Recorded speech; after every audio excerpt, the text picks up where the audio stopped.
Welcome to Toms River High School East for the District 24 Wrestling Finals, and this is the beginning of the state tournament to Princeton. And I'm Turp. I'll be bringing you all the action along with Don Musselman, who's standing with me right now, and Ed Sarluca will be coming in momentarily. And this has been a little unusual this week, Don, because as many years as we've worked this tournament together, it's the first time we've done it all in one day. Yeah, we were talking to Bill Lundy. We're trying to find out when and if ever it was that we could remember that it was snowed out. And of course we had the blizzard here yesterday, and we're doing it all in one day. And some of these kids have been in here since 8 o'clock this morning, and here we are at 7:30 tonight already. So a long day for everybody involved. We're kind of in our informal attire tonight because of the fact that we started early this morning. Don, as of right now, how about telling the viewers how the tournament's progressed as far as the teams team and wrestlers advanced by each team into the finals? Well, what we have is the same story. I think it's the 6th year in a row that Verderosa has lost first place. They have 108.5 points. And second place is Greenrose, who's really helped with 8, only 3 points behind for third place. Toms River East. I'll run the rest down. Lacey has 56.5. Pinelands, which has had their gotten banged around here a little bit during the tournament. Pinelands has 55. They're in 5th place. 6th place, Monsignor Don with 50. They've had some good kids come along. Southern Regional 39.5. Lakewood 22.5. South 19. Southern Regional 14. And Brick has 6. So Brick Memorial has been strong. They're strong in every weight class.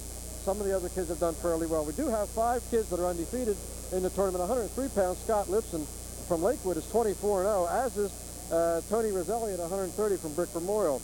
Brian Vantrella, Monsignor Donovan, 23-0. John Stout, a 140-pounder Lacey Township, is 26-0.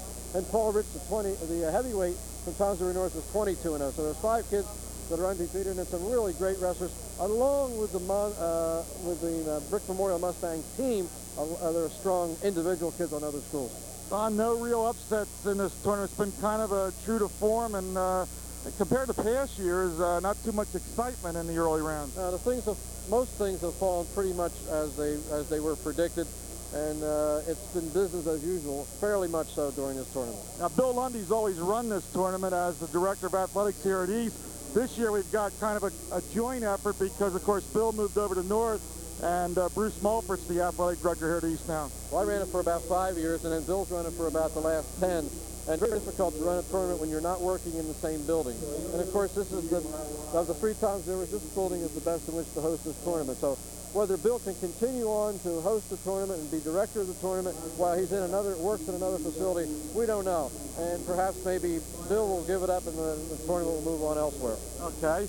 Right now we're going to bring Ed Sarluca in, and he has a couple of coaches who had outstanding seasons this year in the dual meet season, and he's going to fill you in on a little bit about individual wrestlers. Ed? Thank you, Ken. I want to bring in Mike Baldi, first of all, coach of Toms River North High School. Mike, very successful dual meet season, season that took you into the state sectionals in Group 4. Yeah, we were real proud to make the sectionals for the first time, and I'd like to congratulate our boys. They did a super job. We were just hoping to be 500 or a little better coming into the season, and the guys really pulled together. They had a lot of heart. They worked very hard, and we were happy to be there. We didn't make a real good showing, but maybe next year we'll go a little farther. Well, when you look at all the schools that compete in South Jersey Group 4, just to get into the top 4, that's you got to be happy about that. Into this tournament now, you've got 4 into the finals and 7, including your third-place finishers, going to the regions. You have to be very happy with that showing tonight. Yeah, we're real happy for that. We were kind of hoping to get 4 or 5, so we're thrilled to have 7. Okay, let's talk about them. Frank Strucki and Keith Keenan have to be a little bit of a surprise. And then up top at 89 in heavyweight, you've got the 2 favorites in Kenny Lanzel and Paul Rich. Well, I think that 89, that's kind of a toss-up there. They split, DiGirolamo and Lanzel split during the season, so I wouldn't really call Kenny a favorite, even though he's seeded first. Paul Rich is a favorite heavyweight. He's pinned Hawk Strasser before. Strucki's a pleasant surprise. He's got excellent technique for 103-pounder. And Pee Wee Keenan is the biggest surprise in the finals, I think. Okay, well, congratulations, Mike, and good luck tonight and as well as next week at Brick Memorial in the region. Thanks a lot, Ed. Okay. Now I'd like to bring in Jim Habel, coach of the Lacey Lions. Welcome, Jim. First of all, a little congratulations. I heard you reached a milestone this year in your coaching career. Can you tell us about that? Well, the 100th win was nice this year. It was just my 10th year coaching, and over the years we've had some real good kids. The program up in New York I came from was real strong. And it was nice with this group because they're so young, and they appreciated it, and I appreciated the job they did. We had a lot of fun doing it.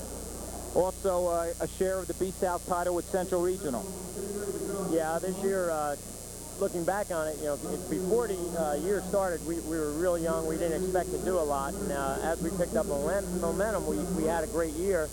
And it was disappointing in the tie, but, it was better than nothing. Tonight, you have a unique situation tonight. You have two brothers that are going to be competing in the finals, the Stout brothers. Tell us a little bit about John and Brian. Well, John came in as a freshman, did a real nice job, but, had some weaknesses, and he's really progressed. This year, he's 26-0 at this point, and hasn't really peaked yet either, and we're expecting him to really come on towards the end of the year now. Brian's a different style, but has had a great year of his own. He's won his 20th match here today as a freshman, and reaching the finals as a freshman, I think, is a great job. They both work hard, and they push each other, so it's a real nice situation. And also Chris Ferrul. Chris, I'm really happy for because he's a super kid and he really works hard, and he's overcome a lot during the year to get here, and I expect him to come up with a big effort tonight. Okay, congratulations on a fine showing in the district, and good luck next week also in the region. Okay, thanks a lot, Ed. Okay, and we'll be right back with the matches tonight's final. The second and third place finishers tonight will wrestle Wednesday, and they will resume the tournament Friday, and the final will be 5 o'clock next Saturday afternoon at Turp Memorial. Introducing tonight the wrestlers in this championship round, starting at 103 pounds. Top seeded from the Lakewood Piners, the senior, 24-0, Scott Lipson and Frank Strucki from Toms River North, 15-4, freshman. 112 pounds. Top seeded from Pinelands Regional, sophomore, 20-5, Rob Blight. And from Toms River East, a junior, 16-5-1, George Schrader. 119 pounds, top seeded from Brick Memorial, 22-2 on the year, senior, Perry Albanese. And a sophomore from Southern Regional, 16-6-1, Jack Maggione. 125 pounds, top seeded, a junior from Brick Memorial, 21-3 on the year, Vinny Santinello.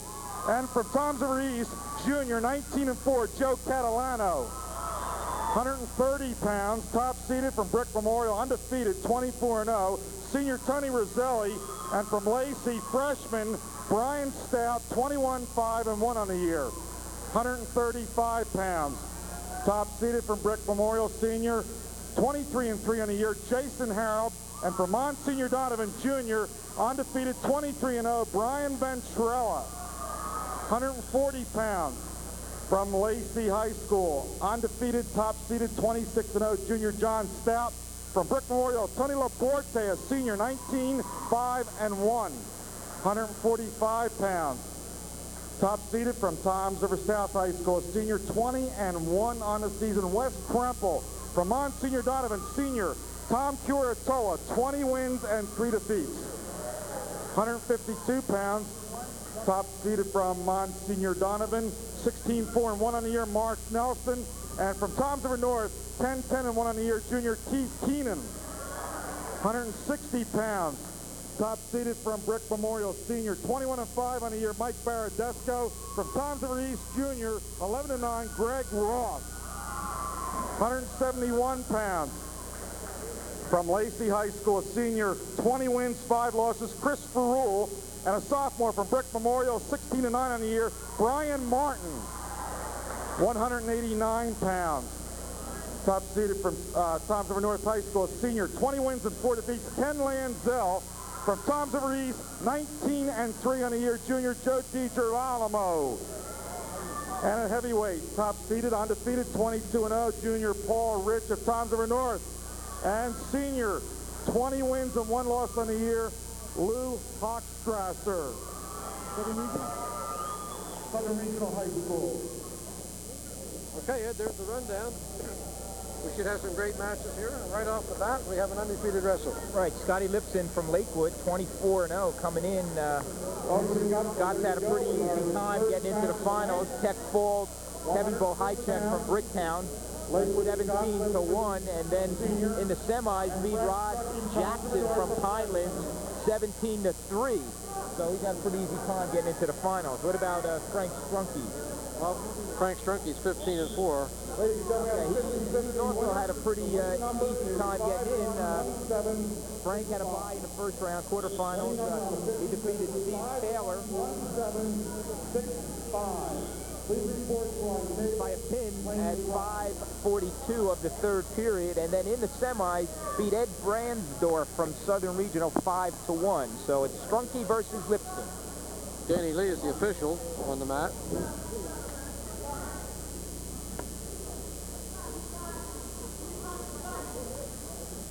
Scotty Lipson is in traditional Lakewood blue and white with the white stripe down the side of the uniform.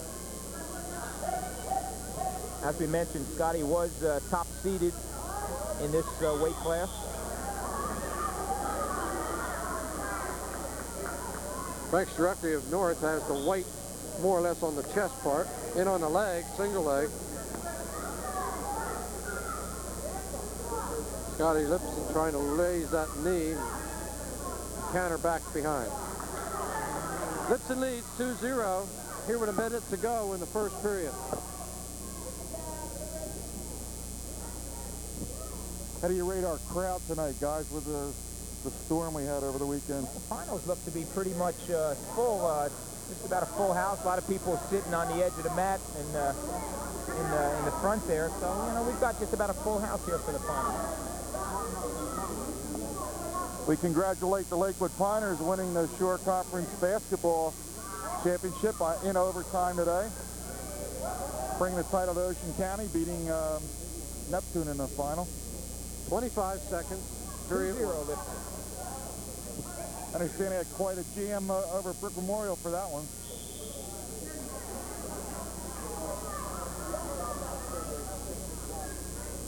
I joined you late. Did we mention Lipson's father very much in athletics? No, the head baseball coach at Lakewood High School. He's been here the whole tournament, cheering on his son. This is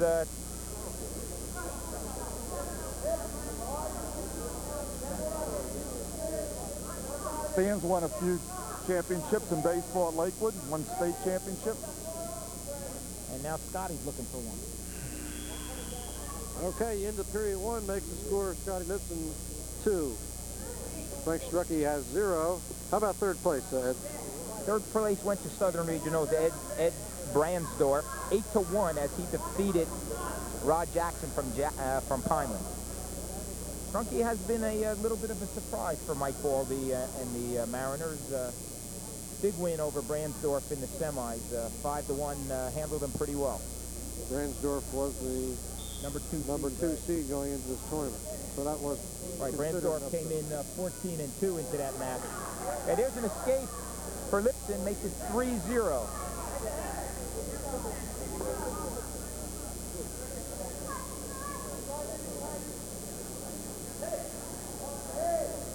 Scotty Lipson with a head roll, and Frankie just rolled right through with it.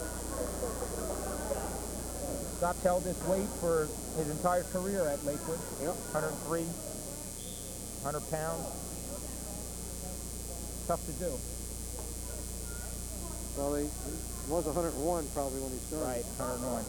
So the 2 extra pounds here all year has probably helped him.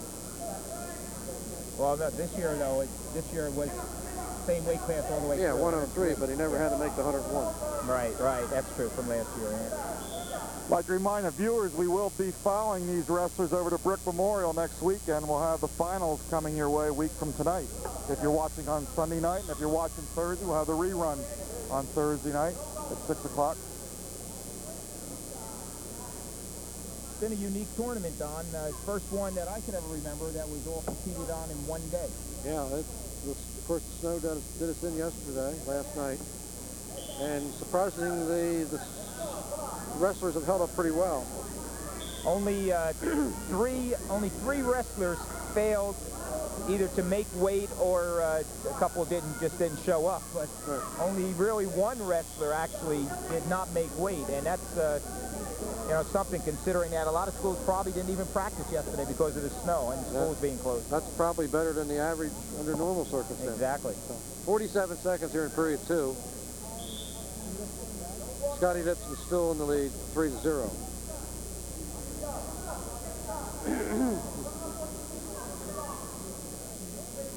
We mentioned the crew behind the scenes are people on the Channel 8 crew tonight. We have Jeff Simon, Tony Intesso, Sherry Leone, Chris Paulson, and Fran Adams.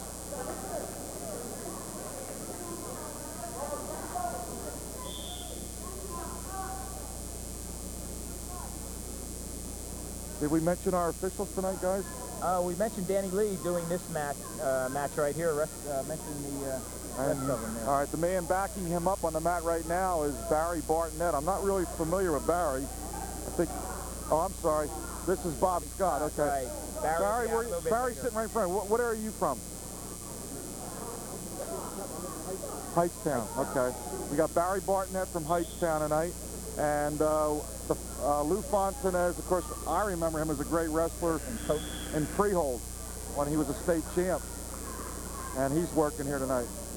It's still 3-0 after 2 periods here. Going into period number 3, Strucki chooses the bottom position here where he can score.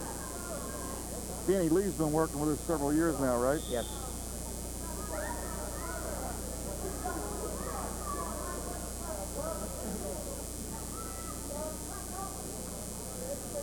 Still 3-0 here, a minute and 50 to go.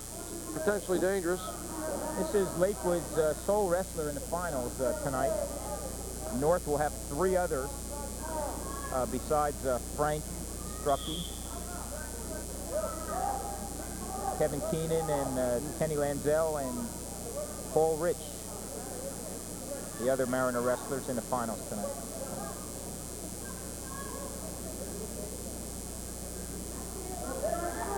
Yeah, there's a...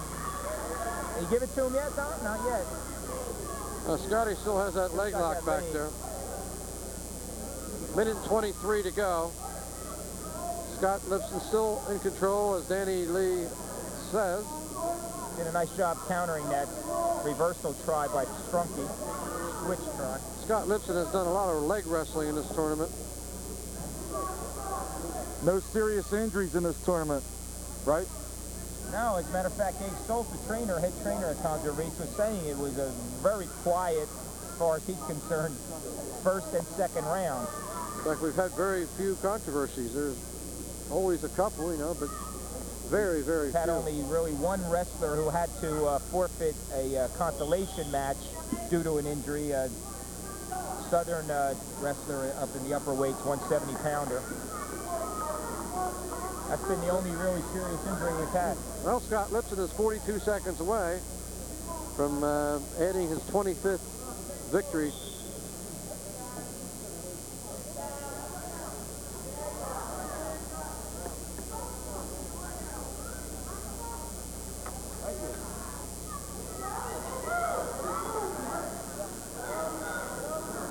Candyman was late tonight. You were supposed to sing tonight, Candyman. 20 seconds, 20.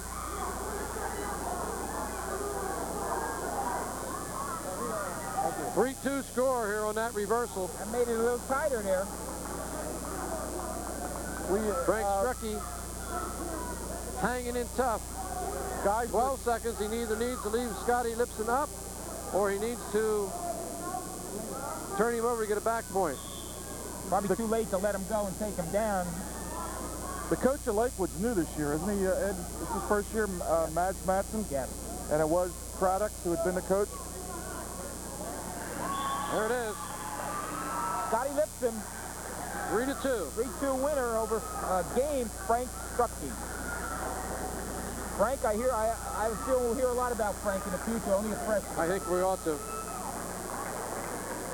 Our first win tonight, Scott Lipson of Lakewood, 3-2 decision over Frank Strucki, Tom's of North at 103. Now we go to 112. Rob Blight of Pinelands, sophomore, top seeded, 20-5, and George Schrader, Tom's of East, junior, 16-5-1. Now wrestling. Robbie Blight from Pinelands High School versus George Schrader from the Raiders of host Toms River East here tonight. Schrader comes in 16-5-1, junior. Robbie Blight 20-5, also a junior.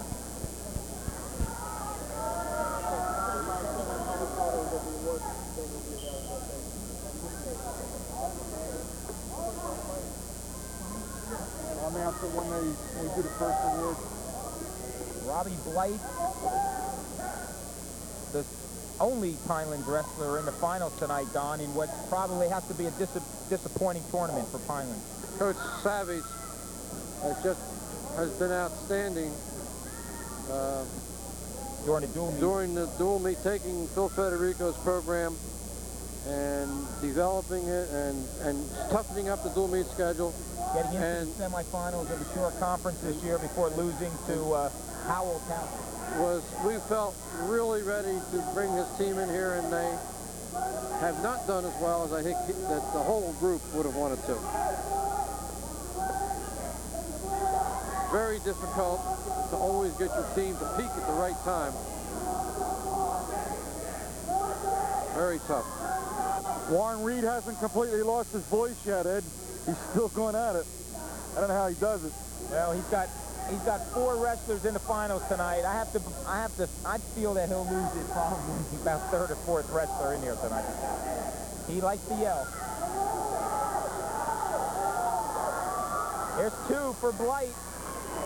2-0, Rob Blight. 35 seconds to go. Is this something new this year, Ed, with a video camera in the corner? John Orlowski, assistant coach, he usually doesn't take it from the corner as he's coaching, but usually standing behind. But during the tournament here, he's been sitting in the corner next to Warren and videoing the East wrestlers. We're down to 15. John's sitting right in front of our camera girl on the floor, Fran Adams, taking pictures. Schrader trying to get out, and there it is. Reversal. Nice reversal right at the end of period number 1 for Schrader. That'll tie it up at 2-2. Ed, how about 3rd place? John Hogan from Toms River North defeated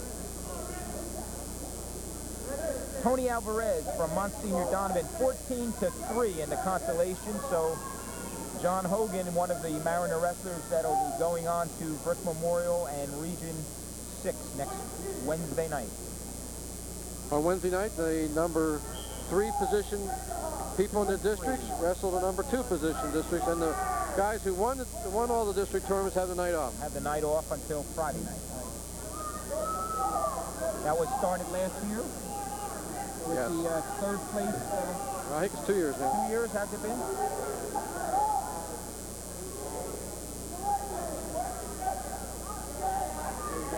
Each year, as the wrestling tournament has grown and matured, of course, they've taken more kids into it, and something we favor, giving more kids an opportunity to wrestle.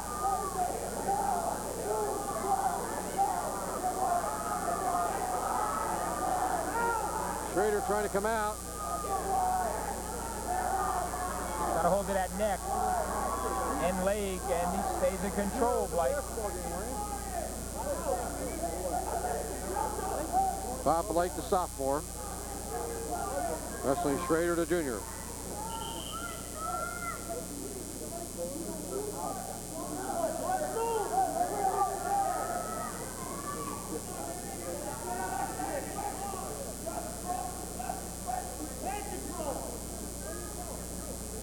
There's Coach Savage. You see him on the tube, right on your screen there. That's the Pinelands coach. Bill's got to learn to loosen up a little. Change the head here. Trying to come neutral. One that is. We still want to trade Henderson, though. Bill Savage is a very avid Yankee baseball fan. He's a very funny guy as well. He's a good wrestling coach. 3-2, Schrader. With 30 seconds left in period number 2.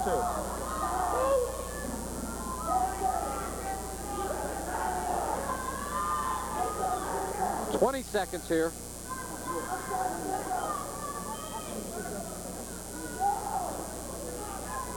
Stalemate. That's one of the very first stalemates I've ever seen like that in a neutral position. You know, up on your feet. Bobby Blake shot for the takedown, in on a double here. Schrader trying to switch out around on it. He's got stepped over. They 3-2. Nice counter by George Schrader at that point in time. Okay, Green takes down now, so Blight will have the down position. We might add that George Schrader's grandfather donates the trophy here every year. The most valuable wrestler of the tournament, which will be voted upon at the end of the tournament and presented at the end of the match tonight. And George's grandfather has done that for 20 years.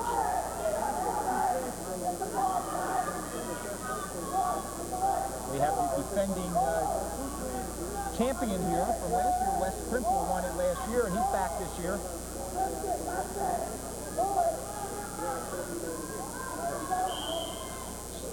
Stalemate. Referee stops the match with 1 minute and 39 seconds here in period 3.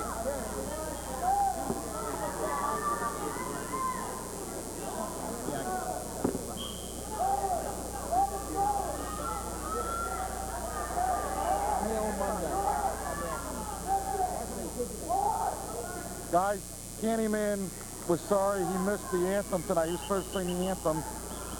He had to go to the short conference basketball final today. He's had a busy day. Yes, we know where his allegiance is, to basketball and not wrestling. And his grandson's birthday was today, TJ and Michael, and he had to go to a party. He's been running all around today, so he's sorry he was not here to honor his commitment, but he's passing out the candy now. George in control, 3-2. I see you got your share, Ed. Candy. My Jolly Rancher and my bazooka bubble gum. Bobby Blake trying to peel the hands off and come neutral here, which he does. There it is, 3-3, with 1 minute left in this third period. Of course, we will wrestle till we have a winner. Yes, there will be overtime. There will be no ties in the district. Overtimes and referee decisions. We had one by criteria, was tie, went in overtime, was tie again.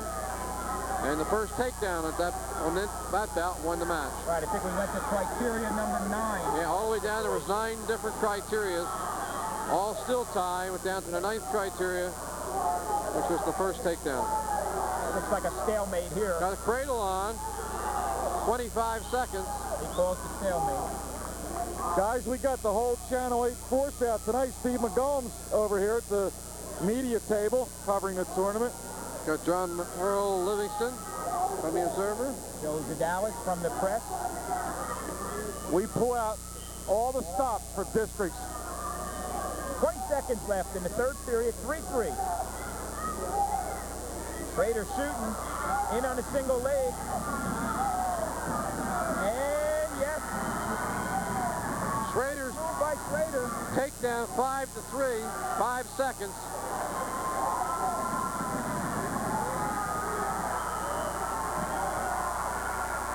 George Schrader for the Raiders, 5-3 winner. He's 112 pounds. George Schrader, Tom Reed, 5-3 decision over Rob Blight of Pinelands. Okay, we're going to take a break, and we'll be right back for the awards for 101. Okay, we're back now for the 101-pound award. From Tom North. To get the camera over to the awards box, they're presenting the awards. There we are. See it on the screen. Scott Lipton, 25 year. Receiving his first place medal with Frank Strucki and Ed Bransdorf from Southern Regional, third place winner. The wrestler receives the bracket. Now we're ready to go. 119. Weight class. And they all get medals. Memorial, senior, 22-2, and Jack Maggio, Southern Regional sophomore, 16-6-1. Okay, Brick Memorial's first of 4 consecutive wrestlers in here tonight, Don. Perry Albany, 22-2.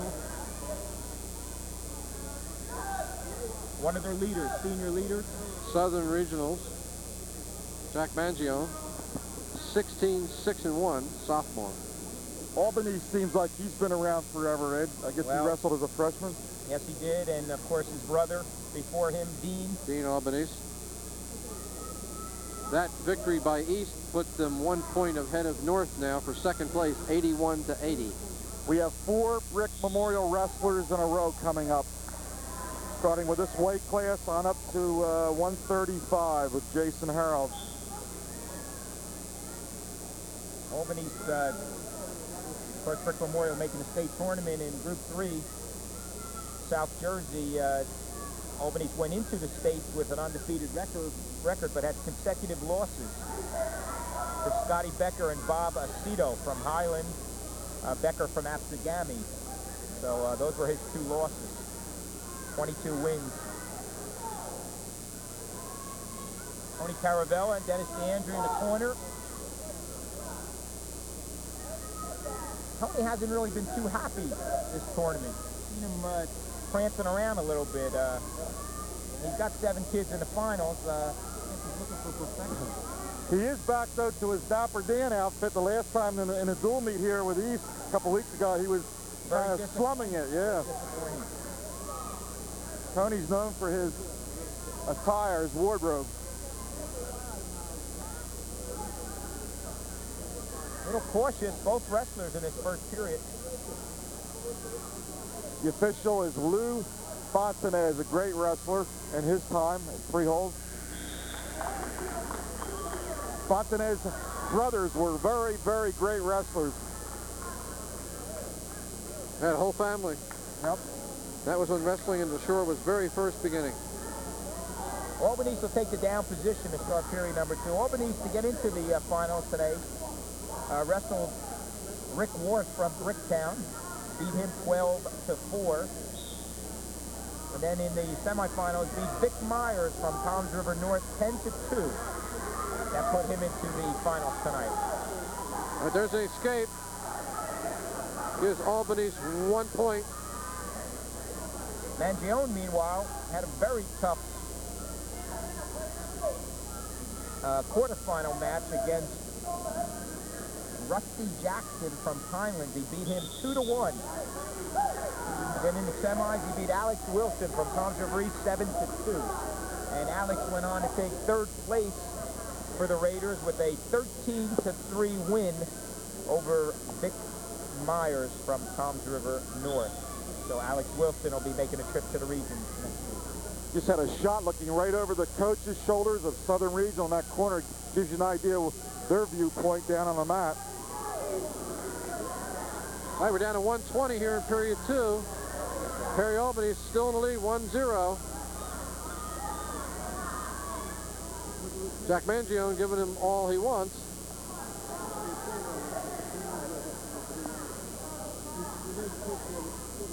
Tony Caravella not happy with the way Perry Albany is wrestling tonight. There's the takedown. That'll make it 3-0.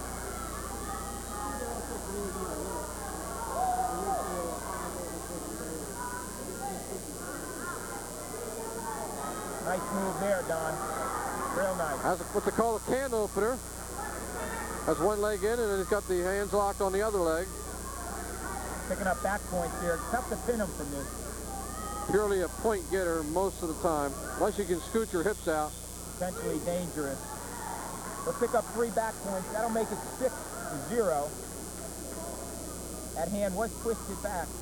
What's happened there? He's got a strain on the groin, I believe. Right. 30 seconds left here in period 2. Ladies and gentlemen, tonight's final round is being taped by Adelphia Cable, and you can watch the replay on Channel 8 tomorrow evening, 2 minutes. again next Thursday evening at 6 p.m. 2 minutes. As we mentioned before, in the corner over there, Brick Memorial, there you see Tony Caravella and Dennis DeAndrea. Tony Caravella was questioning whether he had any back points or not. Yeah, he did award him now. Right. That makes it 6-0. You see a shot of the crowd here tonight. It's turned out on a cold night, but at least the roads are clear now. Mangione will be ready to go. I think it's Mangione. I think so too. I was We've thinking. been saying Mangione. Thinking of Tony Mangione from Tom's River East, who we saw tonight. Wonder how this affected the wrestlers, Ed, being psyched up to go last night and then having to hold off. Ken have had to wrestle 4 matches tonight, so it's a trying tournament for them. If they wrestled in the outer brackets, they'd have to get 4 to get into the finals tonight. I think it depends on the weight, on who are the weight pullers and who are not. Right. You're pulling a lot of weight, and you don't want to do all this in one day. Wrestle 4 times, 3 or 4 times in one day. Of course, they only had to make weight 1 time this morning, which helped. We began this at 11 a.m. and we had about an hour break early in the afternoon, and outside of that, it's been continuous all day long. And that's the end of period 2, with Perry Albany's in the lead, 6-0. Red's choice, so Jack Mangione takes neutral position. Needs a takedown to his back here.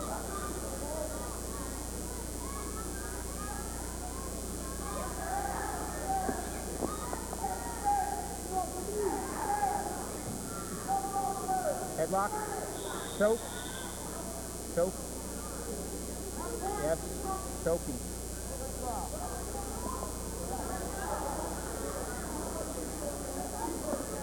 Tony Caravello's got his head down. He's unhappy there. There you see it. There you see Caravello. What a program he has developed at Brick Memorial. Curry in on the leg and then the double. Pulls in. Mangione trying to claw out of it. They're hollering for a double. Yeah, yelling for the double, but he gets with the single. Still hollering for him to double up. What he wants you to do is to step to the right and double up.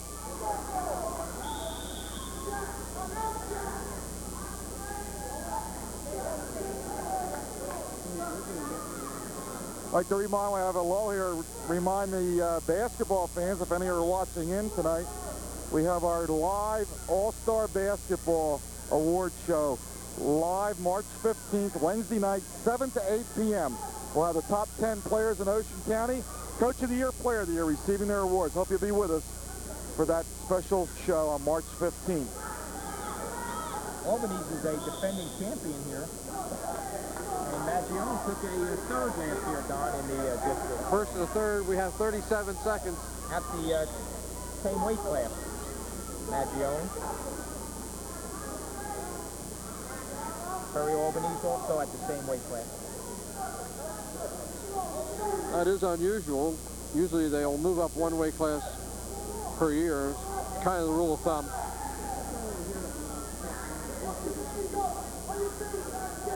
Sometimes you'll get some kids wrestling over their weight, so of course they don't move.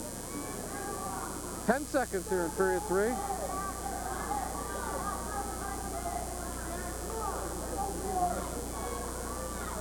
Perry Albany, 6-1 winner.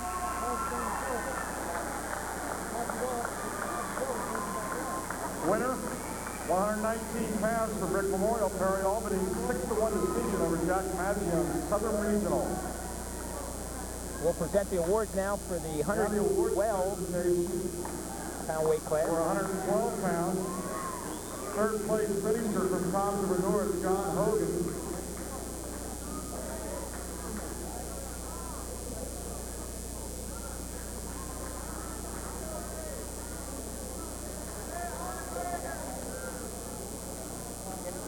The runner-up this year at 112 pounds from Pinelands Regional, Rob Blight.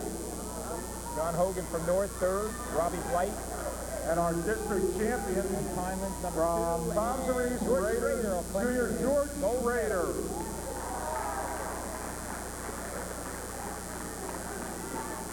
Right, that's George Schrader the third, Ken. In fact, his father wrestled for Tom's River High School. It was just a single school. Okay, we're ready to go here at 125. Now wrestling 125. Look at the 112. Top seeded for Brick Memorial, Junior Vinny Santinello, 21-3, and junior from Baldi, Joe Catalano, 19-4. Okay, 125. Vinny Santinello, Bristol Memorial's outstanding 21-3 junior wrestler, and Joe Catalano from the Raiders of Tom Zaveri comes in at 19-4, also a junior. These two have met before, Don. Yeah, we had them in the dual meet, in fact, this year. Vinny Santinello defeated Joe Catalano. Right. As a matter of fact, Vinny has beaten Joe twice this year. They also wrestled in the Shore Conference tournament as well as the dual meet. So two of his losses have been to Santinello.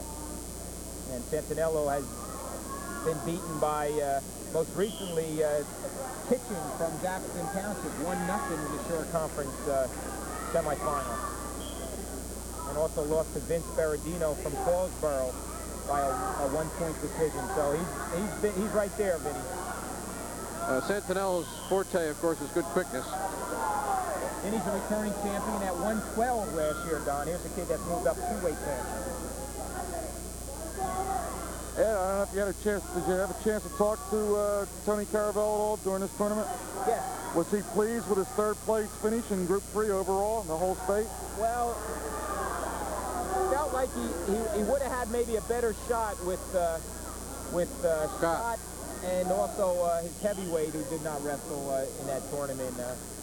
You know, he felt like he could have had a better shot versus High Point. You know, he does not think he could have beaten Phillipsburg, but I thought he could have beaten High Point. But that was a loaded bracket this year. Group 3 was very well represented. Championship. Hey, Santinello 2-0 over Catalano. 45 seconds here in period 1. Jorge Howland from Toms River North took third place with a 16-6 major decision over McBride. Dan McBride from Monsignor Donovan. It's interesting when you hit some kids will stay in the same weight classes like for 3 years and meet each other in the districts 3 years in a row, same person. And sometimes somebody gets your number and you can't beat them. All right, Catalano has stayed in the same weight class. He finished third last year in the district at 125. Lehigh, about 20 years ago, had a wrestler named Mike Caruso who won the national championship 3 years in a row and beat the same guy 3 years in a row by 1 point. Wow.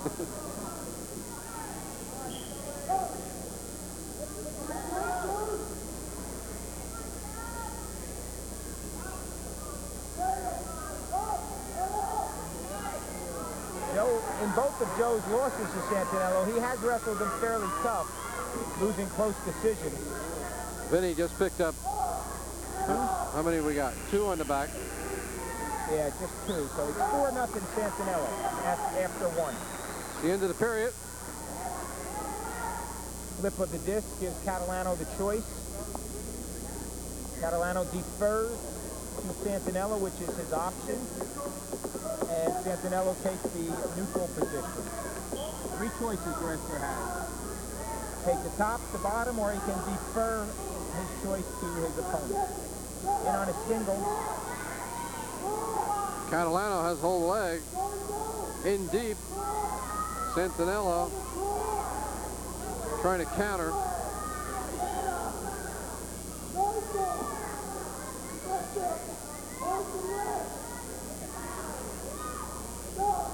Vinny Santinello has pinned his opponent in the quarterfinals.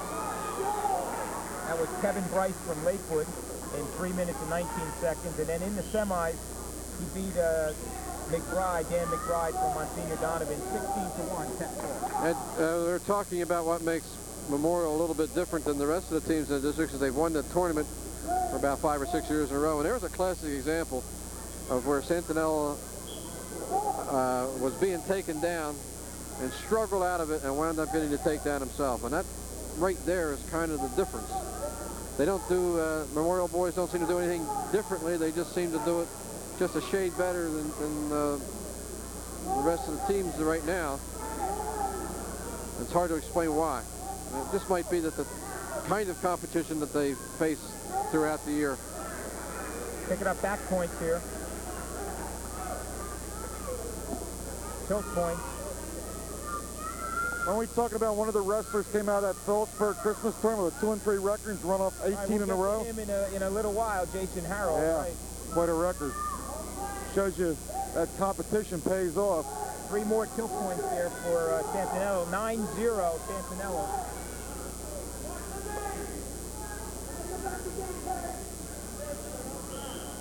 Potentially dangerous. 21 seconds remaining in period 2. 9-0.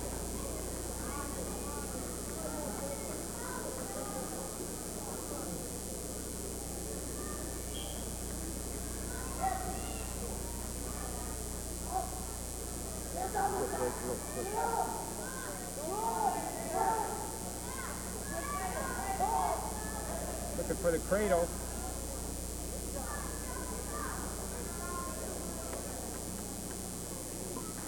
Joey is not keeping his hands busy enough, I think.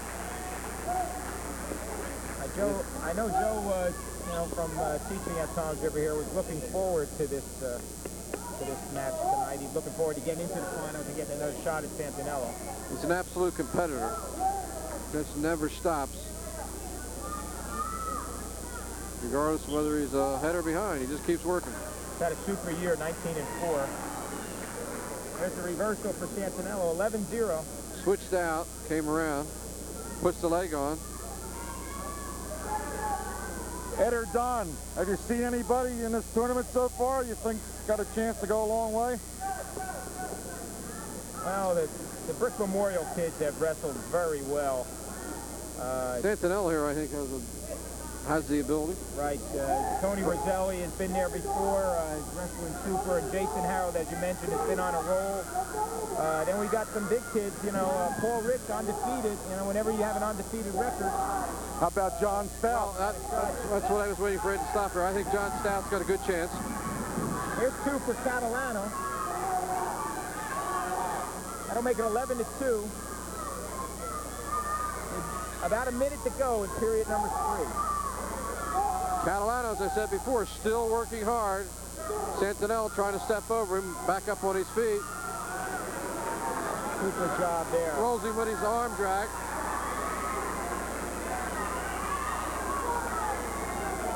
13-2, picking up back points here. 40 seconds to go. There it is. 4 minutes and 21 seconds. Let's make that 5 minutes and 21 seconds. Vinny Santinello from Brick Memorial. The winner, 10-5-21, is Vinny Santinello of Brick Memorial over Joe Catalano, Tom DeRusse.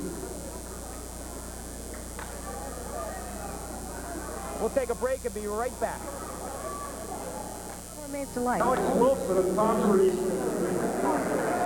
Okay, we're back now for the 119-pound number 3.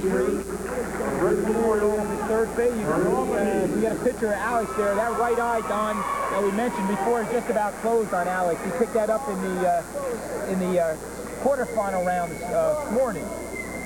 He's got quite an eye there, that right eye of Alex. And of course, Perry Albany and Jack Magione from Southern Region. 3 place winners at 119 pounds. All right, now wrestling on the mat, 130 pounds. Vinny Santinello, Don, what did he do? High school freshman Brian Stout. Won the district for the 3rd time. Third? Top seeded for Brick Memorial, undefeated. Next year, the heat's really on. Right, and he's back for one more. 4-time champion. Then we have to start looking back and see how many 4-time district champions there have been. We'll check that out next year if we're here. Tony Roselli from Brick Memorial, 130-pounder, 24-0, undefeated, versus Brian Stout, the surprise so far of the tournament, I have to say, John. 21-5 with 1 tie, and only a freshman from Lacey County. And here we have the Stout brothers. You talk about that with Jim. Is this the first time in a long? I can't remember having brothers in a Bowler final round. Central. We talked about Oh yeah. Paul and Kevin, I think it was. Central Regional. Then we had the Myers We weren't sure if the Myers, if one of Darnell's younger brothers snuck in there when Darnell won his. We're not Sean sure. Scene. And then we had the Parkers. We weren't sure about whether Keith had won. Snuck in there when Jeff had won. All right. Oh, Well, we got Brian and John leading the shore with wins this year. Roselli, takedown. John comes up at 140. I think Roselli's got our quickest pin of the tournament, Ken, hasn't he? 16 seconds. Yeah, right. Unbelievable. Finals Yep. versus Tim Gilmartin from Monsignor Donovan, and also had another pin in the semis over Jeff Tappert from Lakewood in 123. So he's pinned his way right into the finals here. That one pin, he had it over before I got done announcing him. But how about Stout, Don? Pin in the outer bracket, 159. 317. And then in the semis, 359. so he's had 3 pins also. He's had an outstanding tournament for a freshman. This boy keeps things going in the right direction. He has outstanding ability. He has his hands full here with Tony Roselli. You have a senior wrestling a freshman. Of course, Tony came in last year as the favorite and was upset, finishing second at 125 pounds, so he's up a weight class. 4-0 Roselli. I believe, if I have the family right, he had a brother who was a great baseball pitcher at Brick High School, the original school. Tom Roselli. Right. Remember him when I was coaching at East here. Outstanding pitcher. He was on the mound for Brick. That was old Brick. Right. He played with George Gowden, the late George Gowden. They had great teams under Jim Rochford in baseball at Brick.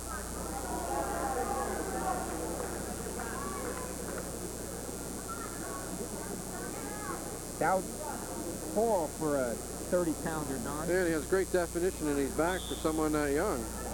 There you see that shot right over the coach's shoulders there. You see the Jimmy Hable and corner, yep, Lacey, yep. That's the Lacey corner, right over in front of our camera girl, Grant Adams. Funny you should mention that because Tommy Weber, not sure, but I'm pretty sure probably coached Roselli at Brick. Yes. As the pitching coach. Weber was wrestling coach too over at Brick. Now he's assisting Jim Hable at Lacey. Mr. Escape. 4-1. Let him up. Tony Roselli looking for the takedown. Crowd kind of quiet right now, waiting for an explosion here.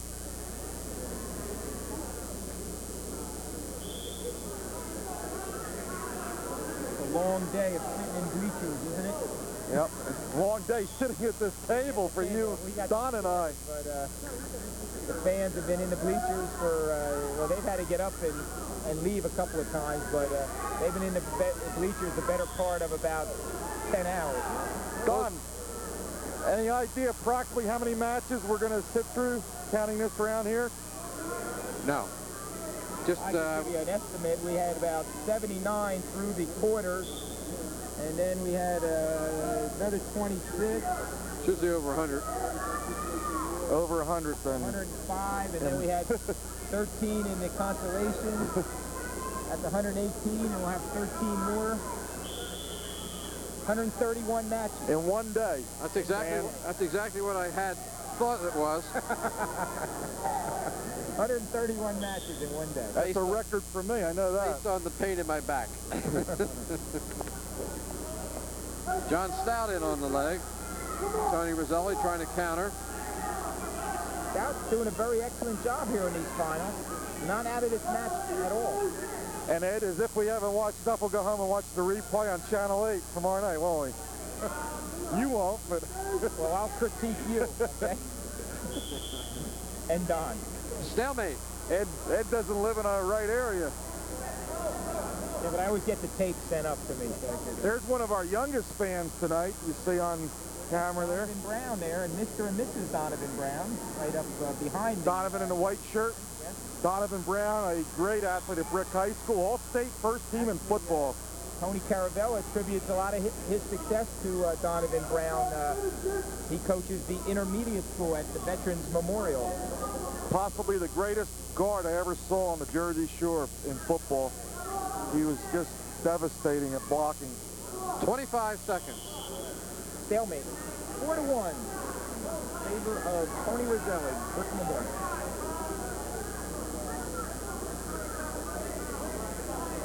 I see familiar faces on that scorers table there, Ed.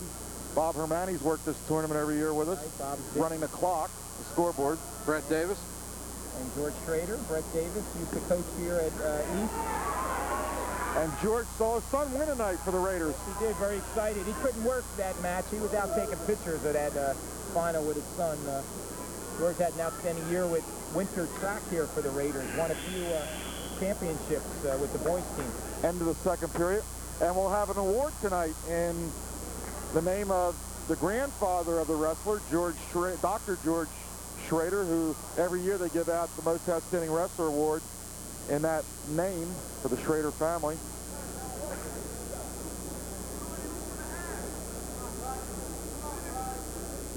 One into period number 3. They choose the neutral position.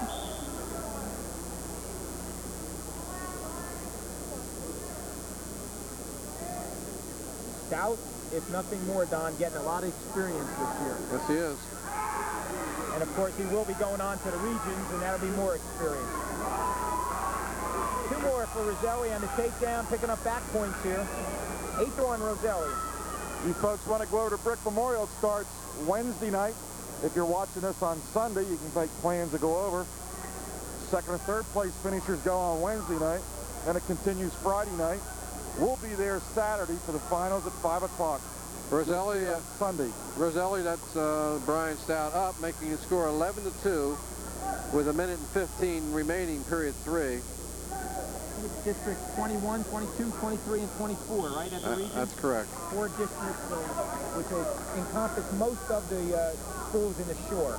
Middletown North won District 22 today, and we'll see some of their wrestlers, and I'm sure Raritan, they had won the first 4 classes today in District 22. We'll have to look for some rockets over at Brick Memorial next weekend. I guess the basic shore schools that are not there would be Jackson. Jackson and... Manchester. Right, and I think Allentown. Three and Allentown are in the still go down to Cherry Hill East, where you know, most of us used to go, most of our schools. Beautifully run tournament down there. First, George Rayo up here at Brick Memorial does just an outstanding job. They're going to a little different format this year. They're going to a 3-mat format. They've always stayed with 2 mats, and this year they're going to 3 mats and moving along a little bit quicker. In that early round, I think you really have to. It just makes it, you have to consider the welfare of the wrestlers, and I think 3 mats makes it go a little quicker and doesn't make people hang around as long. The facility sometimes, the Memorial's facility, I think is big enough in order to accommodate them. Oh yeah, they'll fit it easy in there. They're much longer than our gym here. 13-2 Roselli with 30 seconds left in this match. He lets them go 13-3.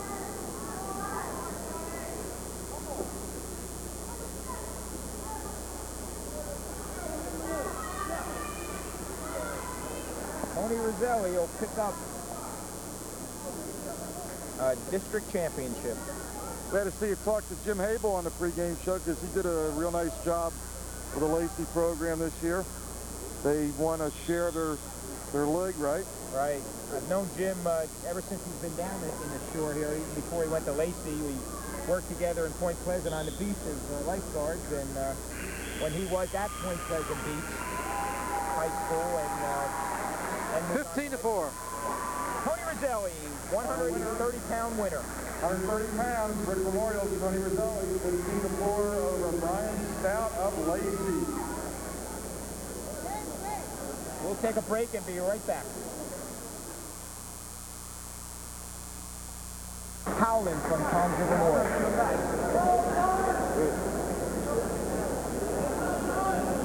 There they are. There are the three winners and 3-place winners at 125. Now wrestling. 3-time champion, Vinny. 135. Number 1 seated. 135 pounds. This is Jason Harold. Comes at you like a buzzsaw, John. You can't sleep when Jason's on the mat. You better be ready. But he's in tough tonight with Brian Ventrella, undefeated wrestler from Monsignor Donovan. Harold in on the takedown real quick.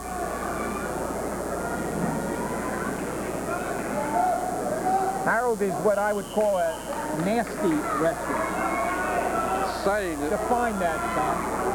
What you have to do is not let him intimidate you. He's not timid, Ed. That's very, very difficult to do because he's also skillful. Right, he is intimidating and very skillful. And as Ken mentioned before, he's on an 18-match streak here. Was 2-3 coming out of the Phillipsburg tournament. With losses to Phillipsburg wrestler, I'm not sure his name, and Van Scott from Delaware Valley, who pinned him. But since then, he has won 18 straight, and most of them by pins and tech falls. Has 3 pins today coming into this match. Pinned Mike Birdsall from Lakewood, Robbie Delory from Tom's River East, 139 and 130 respectively, and then in the semifinals pinned Brian Zeck from Pinelands in 54 seconds. This is Barry Bartonett, our official, handling this match, backed up by Fontanez. Ventrella has had it a little tougher getting into the finals. Had a tough 4-3 win over Robbie Kloop from Lacey Township in this afternoon semis. Harold On his gut. has Brian in a whole lot of trouble. I said Bartonett, that's Scott taking a look down there. Brian Ventrella. There it is. That was quick. 1 minute and 25 seconds. He's for 125, Ken. Jason Harold continues. Our winner, 135, time of the pin. 125 was Jason Harold, Brick Memorial. He's just, you know, my personal feeling, and I have nothing to say about it, Don, but I think he pinned his way to the most valuable round. He's got to be, he certainly has to be one of the leading candidates. And I know Bob Hermani agrees with that, right? Now we'll go to the awards. All right, the third place finisher, 130 pounds. 130 pounds. Lakewood High School. Tapper. Jeff Tapper. Jeff Tapper from Lakewood. He got his third place medal. The runner-up, 130 from Lacey. We get a picture of the award. President Brian Stout.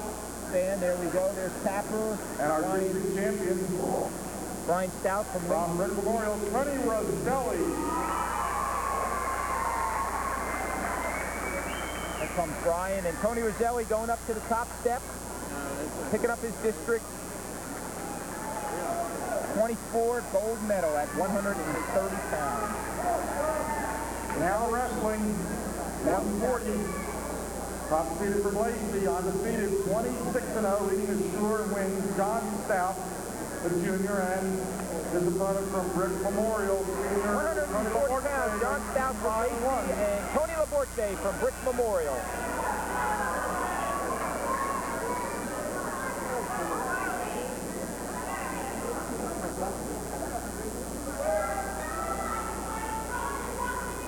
The 5th straight Memorial wrestler we've had in the finals. They have 4 winners, and Laborte going for win number 5 for the Mustangs.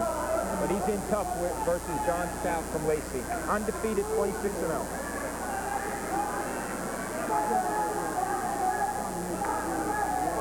Team scores should just about be wrapped up, right, Don? Yeah. Brick Memorial sitting there with... That gave 129 points, that last win. Raiders from East. Second, 81. And North is in third with 80. So there is a battle between North and East for second and third. They have 1 point. wrestlers coming up, couple each. Right. So those important matches for second and third place. Tony Laborte, 19-5-1, senior wrestler for Brick Memorial. I was just going to say, it's the first Brick Memorial wrestler that's not top seeded. Stout comes in top seeded. 3. Stout had a little bit of a tough time in the semis today with a very fine Monsignor Donovan wrestler, Karen Gain. He only beat him 5-2 in a tough match. Laborte match in the semis was even tougher against Dave Farrell from Pinelands, the number 2 seed. He beat him 3-2.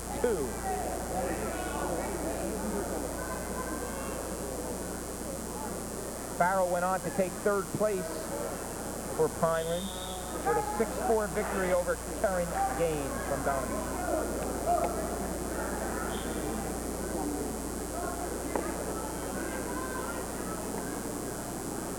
One at the end of the period. That'll do it. 2-1. Laborte with a first period lead over John Stout. Ken mentioned Stout was leading the shore in pins going into the district tournament with 24, and it's since picked up 2 more.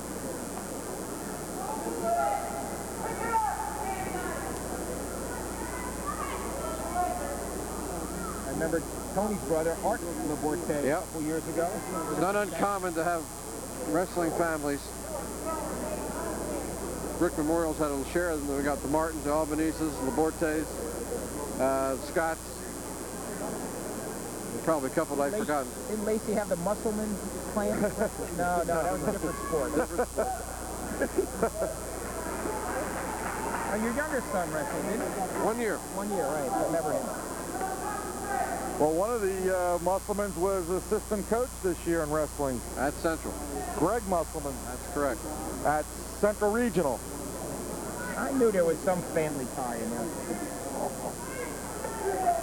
They said he's the most intelligent of the wrestling coaches, Harvard grad. Jeff is sunning himself right now, right, Don, in sunny Florida? Or is he working? No. You know what the temperature was Friday in Florida? 37 degrees. Right, I know. Tonight his college roommate is getting married, so he's at a wedding in Coral Gables. Where are they training? They're training in Dunedin, Florida. Dunedin, Toronto Blue Jays. They gave him the day off to go to have his college roommate get married, and he was very happy about that. Don, you want to tell the viewers the fact that the Toronto fans are interested in the team in a new stadium, selling tickets like crazy. Yeah. Okay, 2-2. Laborte in on the takedown. That makes it 4-2 Laborte. We've got an upset in the making here. 30 seconds to go in period 2. Yeah, Toronto, of course, is opening up the Sky Dome, which is a brand new stadium, and they could have sold the stadium out on season tickets. That's hard to believe. Yeah, they did not do it, and I think it holds 54,000 if I'm mistaken. And they didn't do it because they wanted to give the normal fans who can't afford a season ticket an opportunity to go. But next year will draw probably well over 3 million.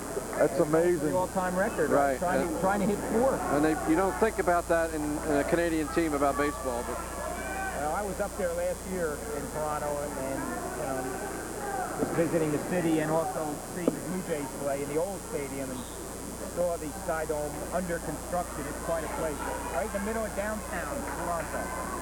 Absolutely amazing how they're doing it. End of 2 periods.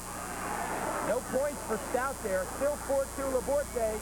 It'll be Laborte's choice here, and that's a decision. He makes the decision to stay on the bottom, Laborte here. So that was a crucial decision there for Laborte. Should say crucial choice that he had. Good. Stout with his undefeated record on the line here. Got to come from behind. Of course, what they're wrestling for also here is seeds in that regional tournament.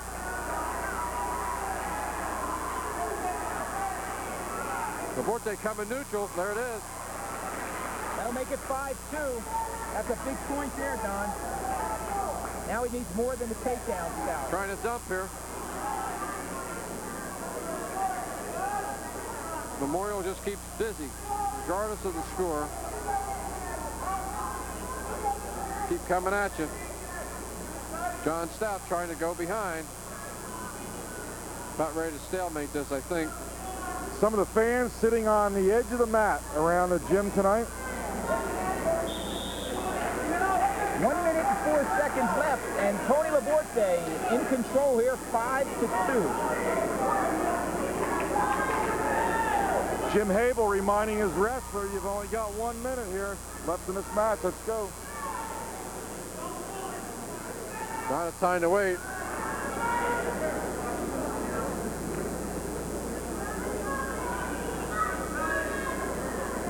Down to 50 seconds.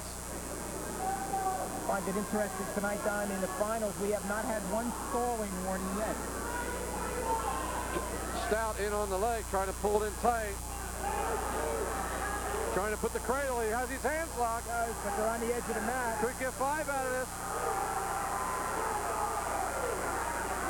Forte trying to stay off his There it is. Got back point. 20 seconds to go.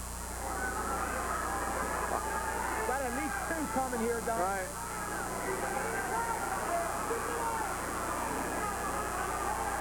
Seconds. Stout stays put. He's the winner. I don't know if he's got any back points, Don. Yeah, well, I think you gave him a count.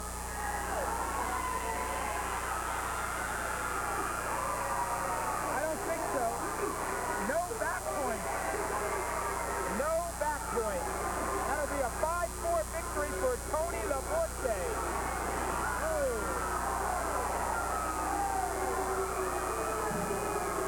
Not a popular call. Our winner, 140 pounds, 5-4 decision. Tony Laborte, Rick Memorial over John Stout. Don, what do you of think? Lacey.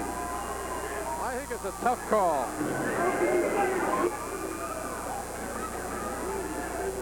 Both coaches. Now the awards presentation With referee Fontanez. 135 pounds. Controversy. Third place winner. No back points awarded. Lacey Rob John Stout, he comes out a 5-4 loser to Tony Laborte. runner-up. Monsignor Donovan, Brian Ventrella. Go to the awards table now. And District 24 champion from Rick Memorial, Jason Harrell. Jason Harold picked up his 135-pound gold medal with Brian Ventrella, number 2, and Robbie Klug from Lucy. Now wrestling 145 pounds. 145 pounds. Senior from Monsignor Donovan, Tom River South, and Tom Curatola from Monsignor Donovan. Senior West Prempel, 20 wins and 1 loss. Trimple comes in at 20-1 senior wrestler from the Indians of Tom's River South.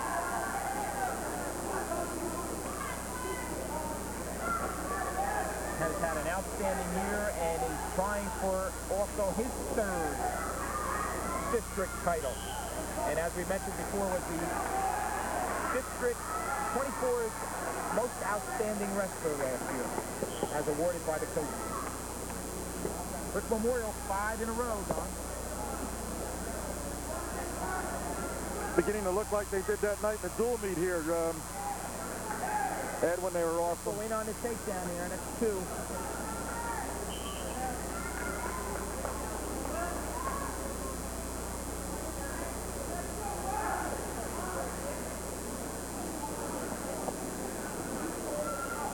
As we mentioned, Trimple going for his 3rd district title, trying to tie Vinny Santinello, but of course, West is a senior, and Santinello will be back for 1 more year.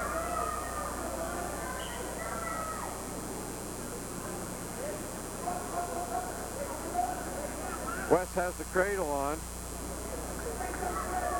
West is lone loss. He's under the arm, though. He's not over that far arm. So it'll be pretty hard to pin with this because of that. You can see that Tommy has his right arm free. Crumple came back last fall and played football for the Indians after missing a whole season with an injury. Pretty good outside linebacker. Yep, did a good job for LaBarca's gang.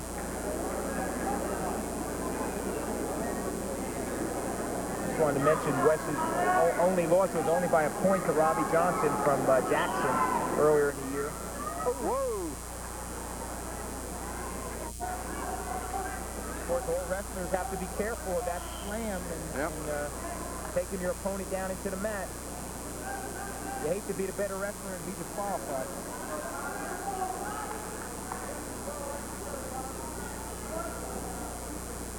Third place went to John Fowler by a disqualification. Picked up a forfeit win in the for third place. There you see Chris Johnson. You did see him there in the corner, the head coach of the Indians. Pretty good wrestler in his day for John DeMarco at South. That's what we just mentioned, Don. Yeah. That was a penalty point for Curatola. As West, in the eyes of the official, drove Curatola off the mat.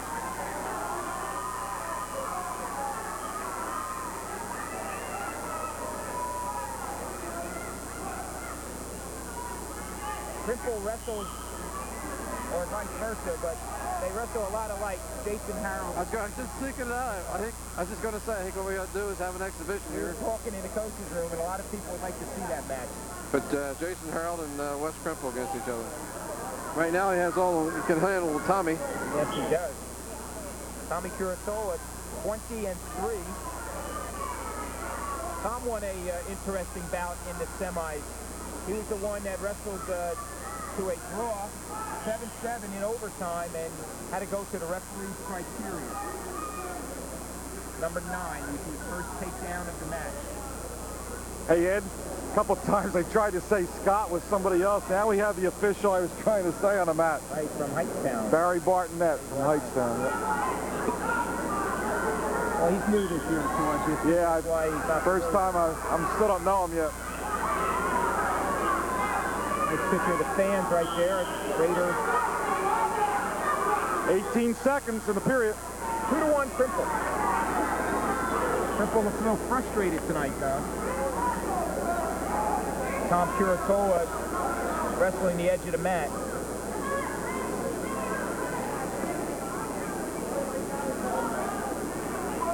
Don't forget we got CYO tournament basketball coming your way next weekend, as well as the Region 6 tournament in wrestling. And that's going to be the CYO Ocean County Championship from Ocean County College. And later on in the month, we'll have the state CYO basketball tournament championship game. So I hope you'll be with us for see a little bit different style of basketball. 3 seconds here in period 1. There's been a lot of whistle tooting off and on here.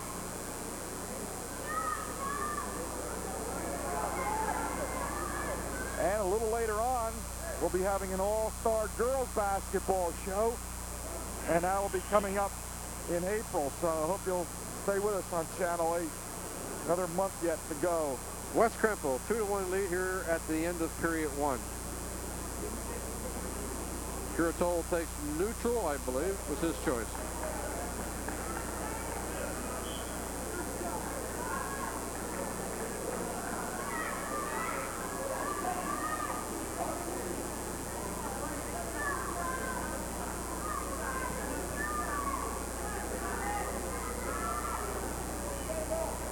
Watching a District 24 wrestling champions from Toms River East High School.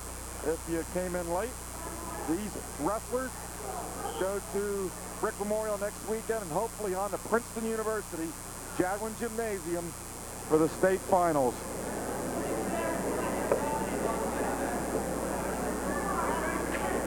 I'm Ken Turp. You're listening also to Don Musselman, Ed Sarluca.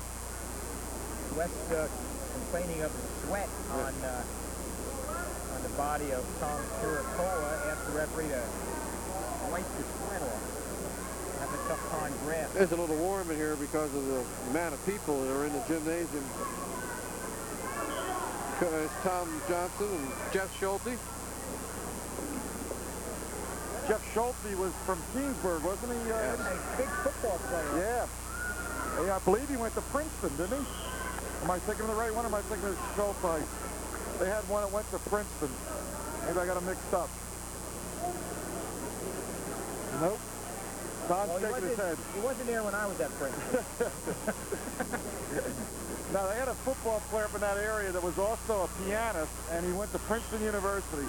But I may have the names mixed up, since we don't cover that area on a regular basis, up in Keensburg or Mattawan area. Keyport, yeah.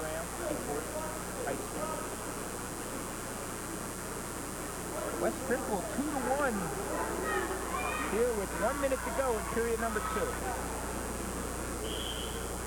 Curatola here is giving Wes all he wants. I guess you have to say he's wrestling a smart match. Not an exciting match to the fans, but a smart match on his part, because he's only down 2-1 here to a very definite favorite here, Wes Trimple. Object here is to win the match and to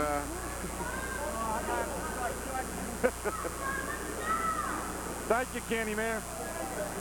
The candy's coming around again. Ed's in line for seconds here. I'm talking to Ed now. 40 seconds here in period 2. Tom is trying to tell us how to run the show here. He's my director. He's the director. Tell me what Mike we could talk into, I guess. Still 2-1.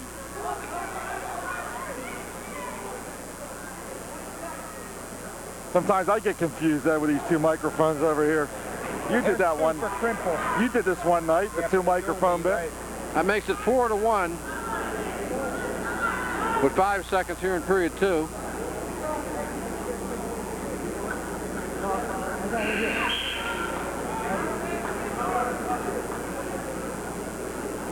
Four to one Trimple. Takes the down position. Looks like he's got a little bad knee there. I don't know. Trimple looking, flexing his right knee.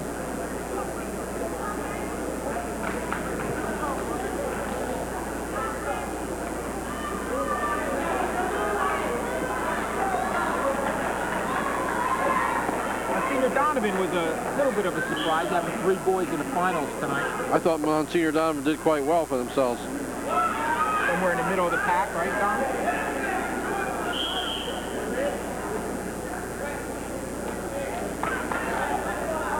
Right behind Pinelands. They're in 6th place. They're only 5 points behind Pinelands. That's right.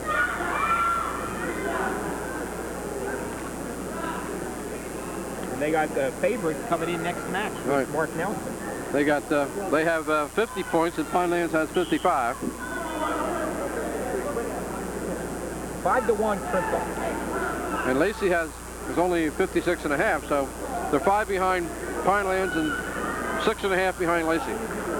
Very good showing for the Griffins.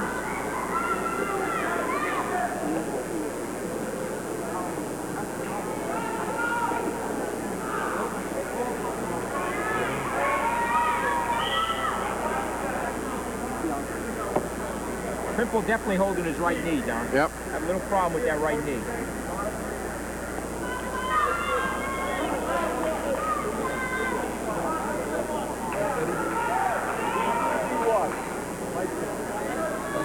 Mike Eddy, the Monsignor Donovan coach.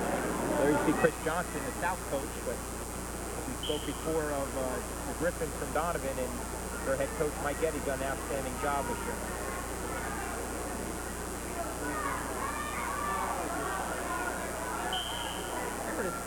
Last year, Don didn't have a coach, did they? Didn't John DeMarco step in there? John DeMarco had to go over there.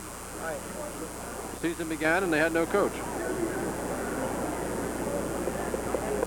Well, Mike Schul left to go down to South Jersey. He had a chance to go back to his home area, and I saw a big write-up in the Philadelphia Inquirer on Mike. He's done real well down in Mapleshade, was it? Just missed making the playoffs at Mapleshade. Right. Matter of fact, he was in a unique situation where he did qualify, but they bumped him out and put another team in there. They had a picture of Mike and a very big story in the Philadelphia paper. Is that a big picture of Mike? Well, they needed a big picture of Mike. No, I meant big picture size-wise in the paper. I hear this from somebody, probably from Mike Conlon. I can get away with it with Mike because he's a good guy. He's coaching football, Mapleshade, or wrestling? Coaching football and wrestling, head wrestling coach, yeah. How about Mike Conlon and the Raiders from College River and their swimming accomplishments? Very dominant team. Is that 3 in a row? 3 or 5, something like that. Shore Conference Championship. Ask the boss. How many championships from Mike Conlon in swimming in a row? 5 in a row. Wow. Mr. Mulford, who is the new Raider athletic director. He reeled that off like with computer precision. 5 in a row, he says. That's a handful. There you see the Donovan corner. Fiery head coach Mike Conley. While we're talking about Mr. Mulford, we'd like to thank him for supplying us with Jersey Mike submarines during this tournament. I didn't get him on again. Yeah, but I saw you had pizza, Ed, in the locker room. Don't kid me. Very nice of him. Don and I were out here working on our draw sheets, and Ed's in there eating pizza. I don't know. You know whose home turf this is here at East? Right. West is losing his headgear. 9-2, West Crimple.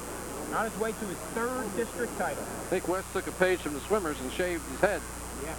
Swimmers shaved down before a major meet.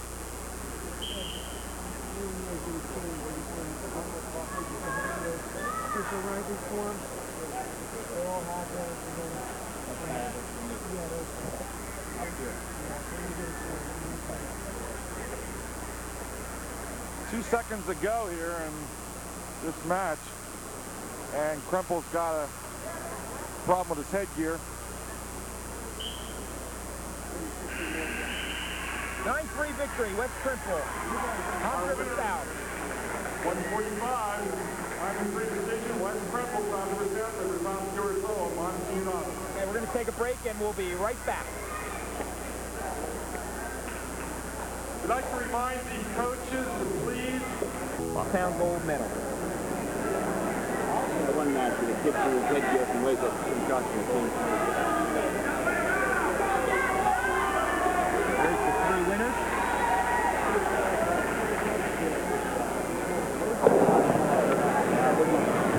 Now wrestling.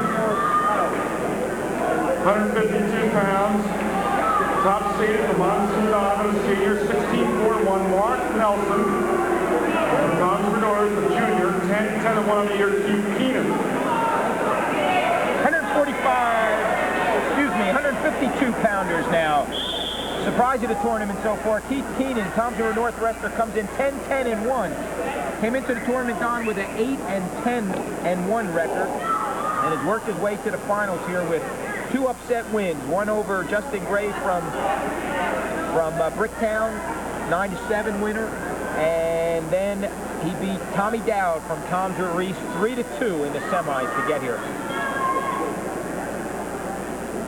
We have a senior, Mark Nelson, and a junior. Right, Mark Nelson's the top seed. Keith Keenan. 52. The 140-pound weight class, John Stout. Lacey was penalized 1 team point for throwing his headgear at the headgear. conclusion of that controversial decision. We were just informed that by the referee. Mark Nelson, the younger brother of Gordon Nelson, past district heavyweight champion here at Tom's River East, or actually at Monsignor Donovan, but District 24 held at East. In on the leg, single.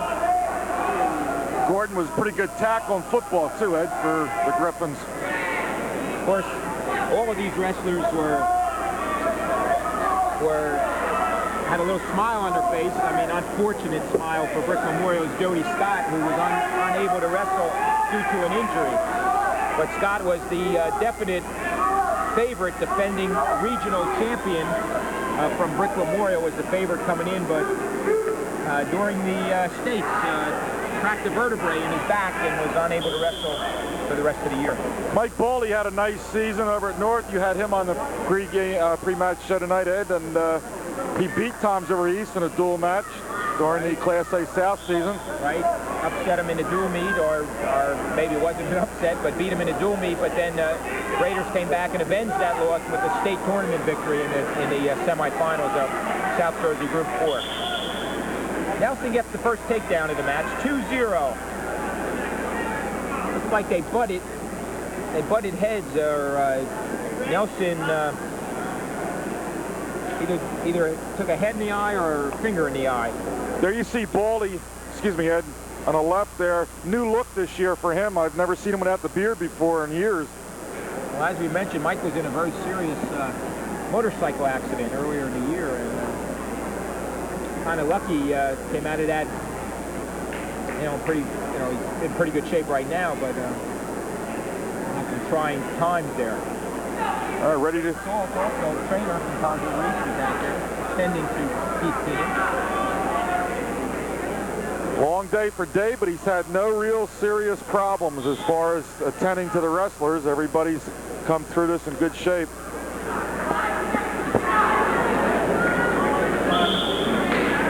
Okay, we're down to 3 seconds here in period 1. Mark Nelson still in control with a 2-0 lead.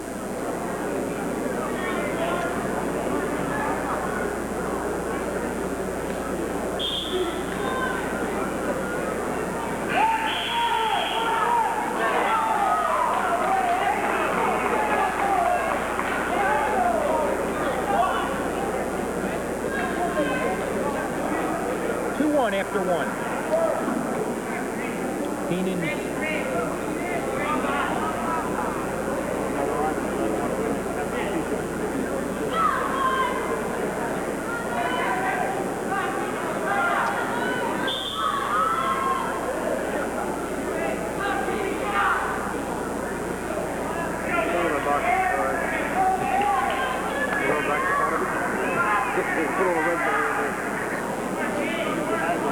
Mark Nelson in control of Keith Keenan from Tom's River North.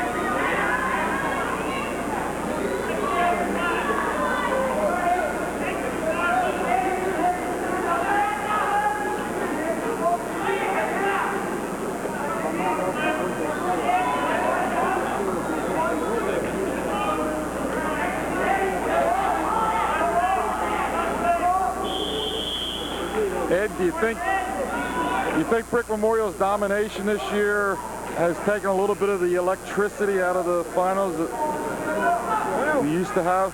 Probably a little bit. The battle is for the #2 spot. You know, I don't know if any coaches conceded the tournament to Brick Memorial, but they have to be overwhelming favorites going in. And then, of course, as they advance 7 to the finals, that just about locks up the team title. But, you know, these finals are basically individual without the competition. So some of the kids that made mistakes during this tournament of trying to pin when they didn't have to, made a mistake and got reversed and lost. It's all happened twice in the last round where kids were winning and lost in the last 10 seconds trying to do something they really didn't have to do. All they did was win. They didn't have to pin. Third place winner in his weight class was Tommy Dowd from Tom's River East, 14-3 winner over Kenny Keisel.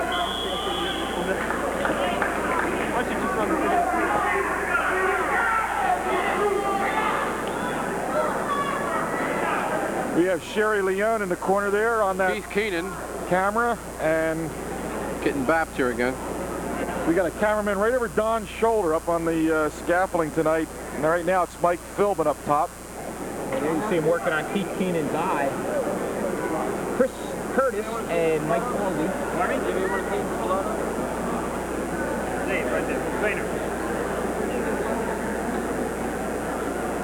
Mike Baldi going over some moves there. Now correct me now, Don. Are you supposed to coach during an injury? Of course not. Oh, okay. You're not supposed to do that? No coaching allowed, right? He's talking about the injury. There's the Donovan coach, Mike Eddy. He is the one in the dark blue sweater, Ed. Right? Yes. Another thing to answer your question, Ken, about the excitement of the night, we haven't really had those two big named wrestlers meeting each other. You know, those two kids, they're 24-0 and 24-0, and we just haven't had that kind of matchup here tonight.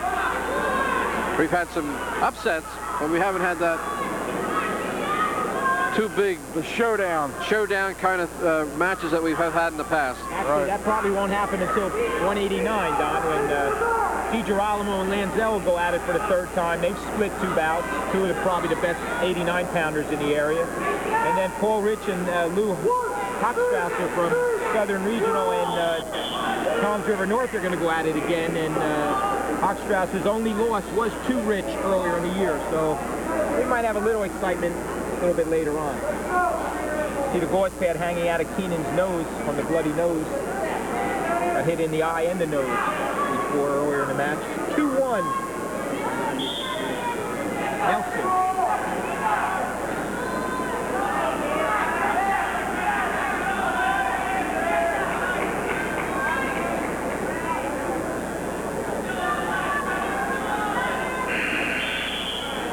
At the end of 2, still 2-1 Nelson.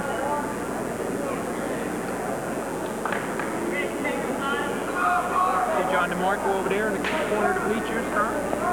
Yep. People still coming into the gym. How's John doing now, yeah? He's doing a lot of refereeing. Is he refereeing here? Doing a lot of college matches. His son is swimming, I know, Yep. right, for South? Yep.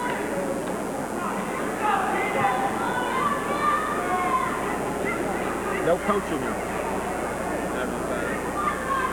Admiral Farragut, we heard.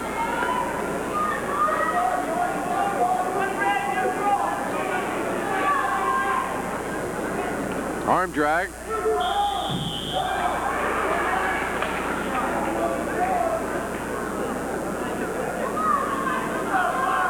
Well, we have 2 pins so far done tonight, the final. Jason Harold got 1.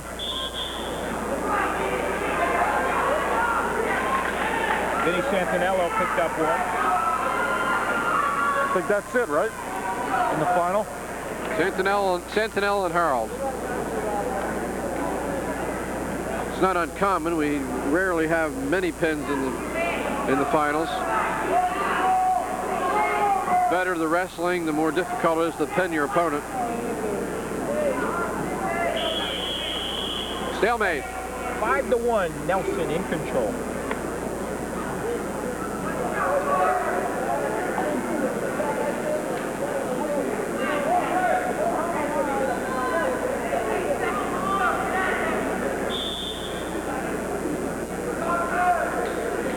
Leg in by Mark Nelson. We're down to a minute here. Mark still with that 5-1 lead.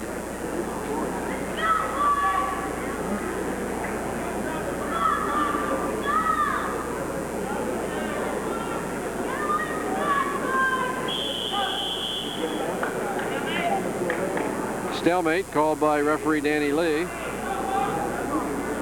Crowd is kind of quiet, anticipating something to erupt.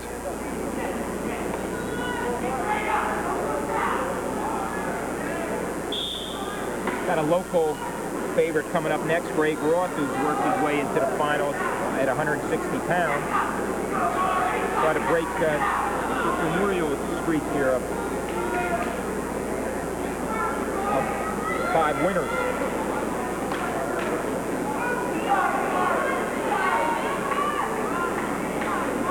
20 seconds left, 5-1 Nelson.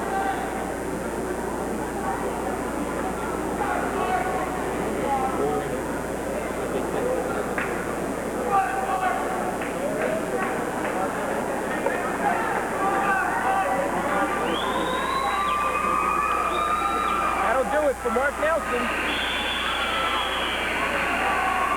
Duplicates his brother's feat of winning the District 24 title, and we'll take a break and be right back. Our winner, 152, from Monty Donovan. Mark Nelson, 5-1 decision over Keenan. Medal and Tommy Curatore finishing runner-up, and Wes Trimble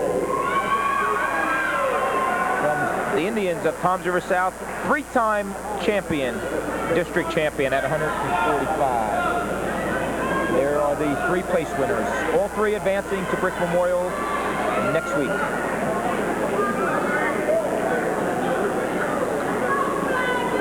Now wrestling 160 pounds. Top seeded from Brick Memorial. 160, Mike Verderosa, 21-5 senior from Brick Memorial Mustangs versus Greg Roth, 11-9 junior. 9 here, Greg Roth, outstanding football player for the Raiders, all-county safety this year.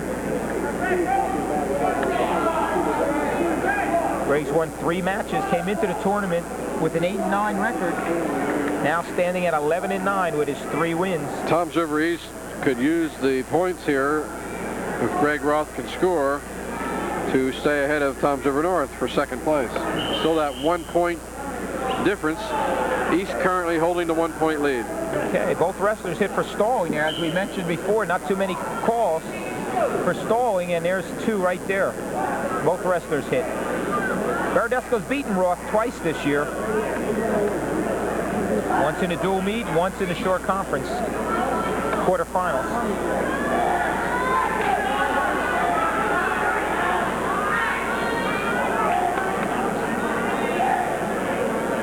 Verderosa had a tough 3-0 win over Paul Sisler from Central Regional, while Roth also an equally tough match versus Craig Danley from Pinelands, a 6-3 win.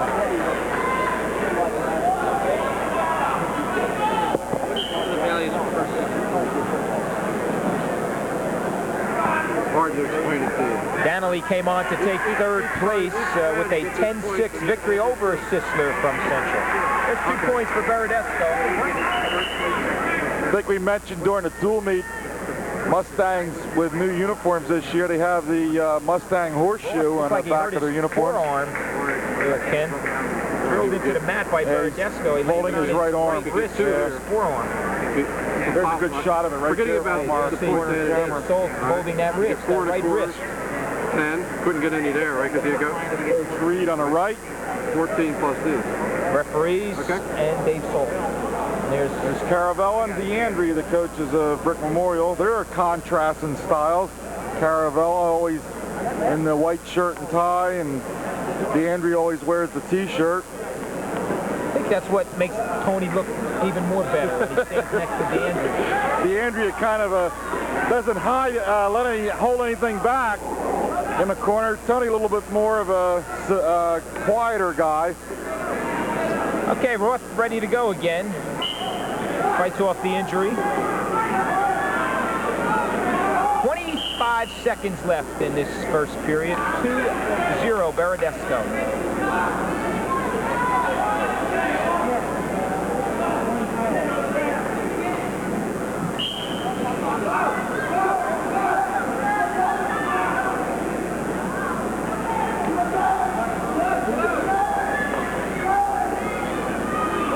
Have some quickness there for 160 pounders. Yeah, both real quick, real strong, both of them.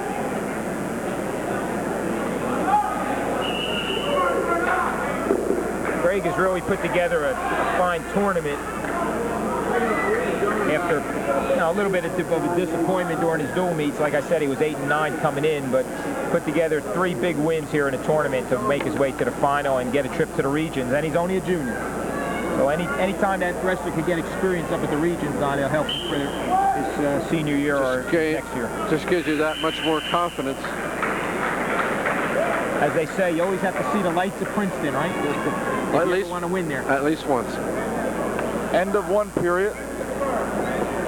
Verderosa, 2-0. Caravello in a thoughtful pose there. I think Roth's wrist is bothering him a little bit there. Guarantee he won't quit, though.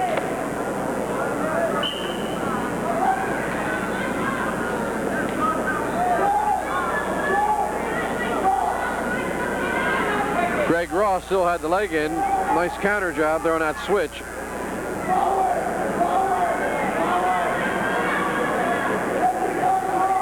Stand-up switch.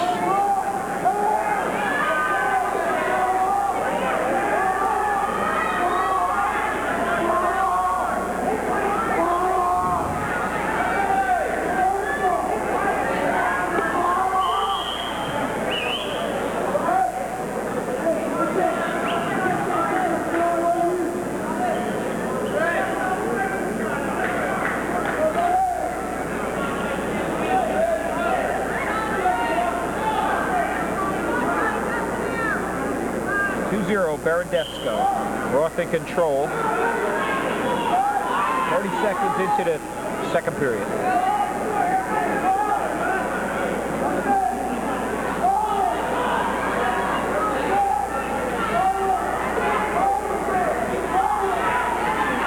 Mike Verderosa keeps getting up. Roth holding on to that ankle. had a shot at one of the fans there. 1 minute. Really intense watching this match. They're off the edge of the mat. Still 2-0 Verderosa with 55 seconds left in period number 2. There's some of our real wrestling fans right there, folks.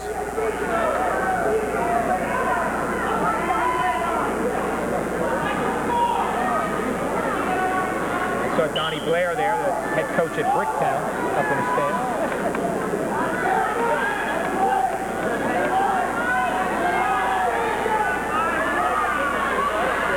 There's the reverso by Verderosa. That'll make it 4-0.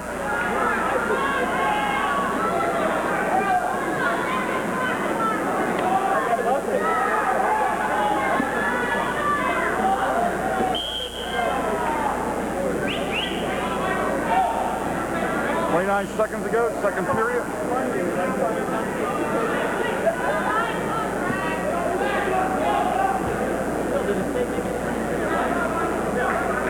Our regional telecast will come your way March 9th and March 12th at 6 p.m. on Channel 8. Regional finals from Brick Memorial.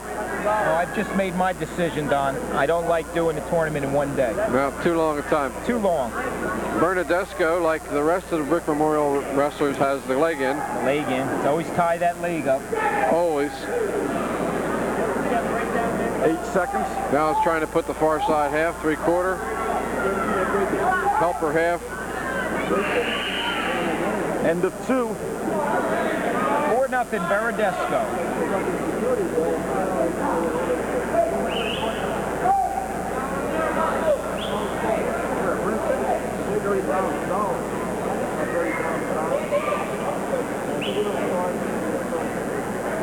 Roth chooses the top position here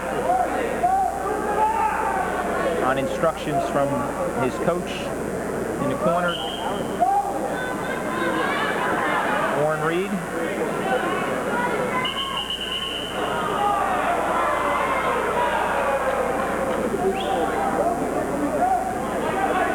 Roth trailing 4-0, taking the top position and hoping to put Verderosa on his back here.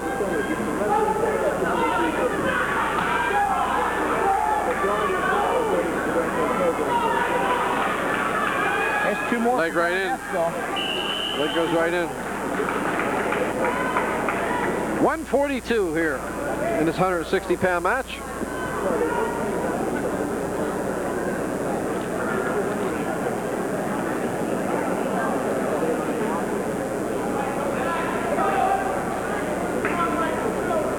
See the camera we were talking about, the East coaches filming their wrestlers on the videotape. Back of Jamie Earl, who helps out in the wrestling room at East. Ex-wrestler for Tom's River East.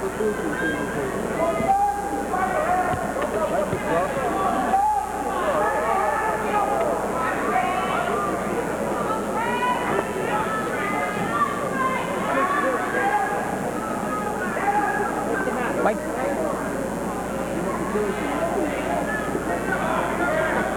We got a trade going on here, Ed. We negotiating a deal here with a candy man. Thank you, sir.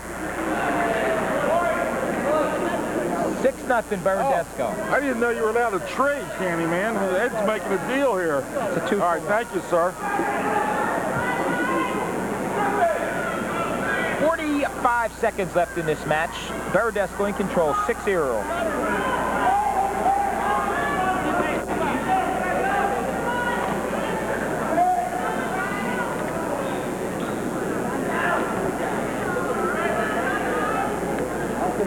Well, everything's kind of quiet, folks. This match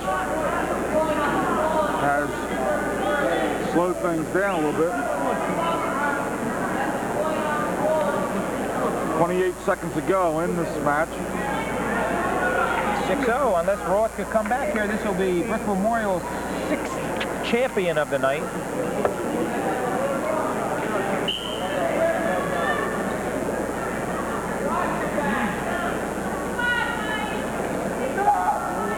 Roth's got a hold of the ankle, Verderosa's ankle.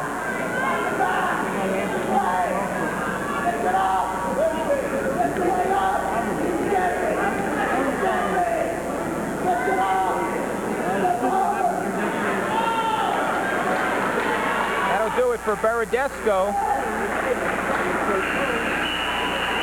6-0 winner over Greg Roth from the Raiders. Mike Verderosa. 160 pounds. 6-0 decision for Mike Verderosa over Greg Roth. Verderosa, Brick Memorial. Let's go to the awards now, Ken, for 152. For 152 pounds. The third place finisher for Tom Reed, Tom Dow. Tommy Dow from the Raiders of Greenrose. Keith Keenan from the Mariners. We get a shot at the awards stand. And Mark Nelson will pick up his gold medal. There's Joe Lundy presenting the bracket sheet to Mark Nelson as he makes his way over.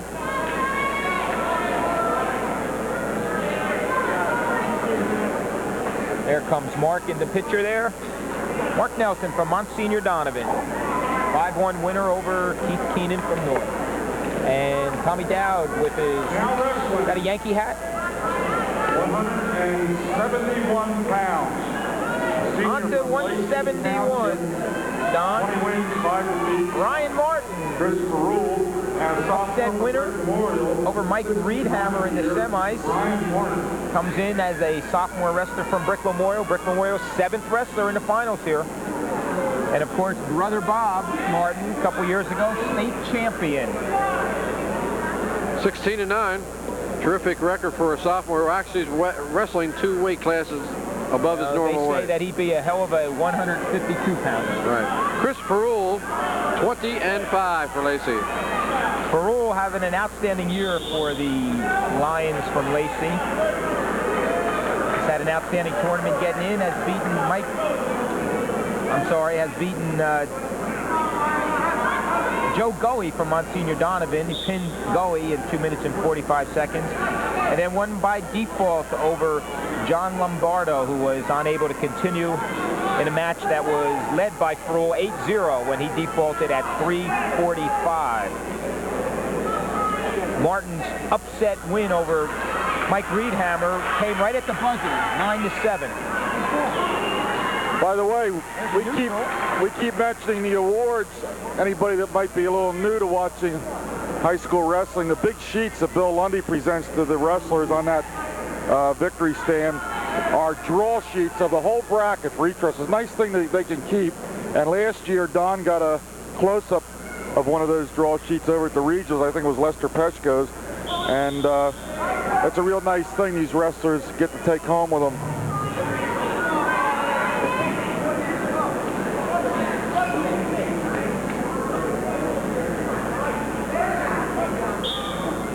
.35 seconds left. 2-1 Ferrule over Brian Martin.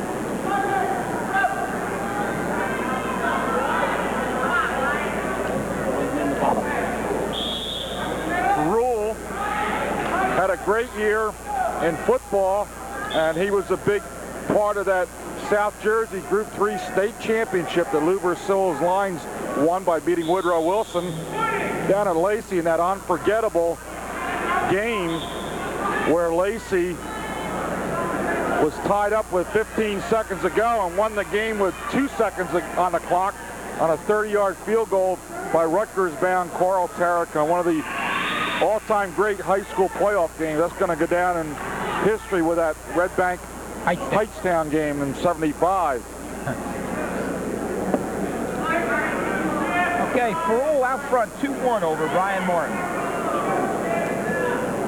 We mentioned Brian Martin defeated Mike Reedhammer, who went on to take 3rd place in this weight category. So Reedhammer will have another shot in the regions.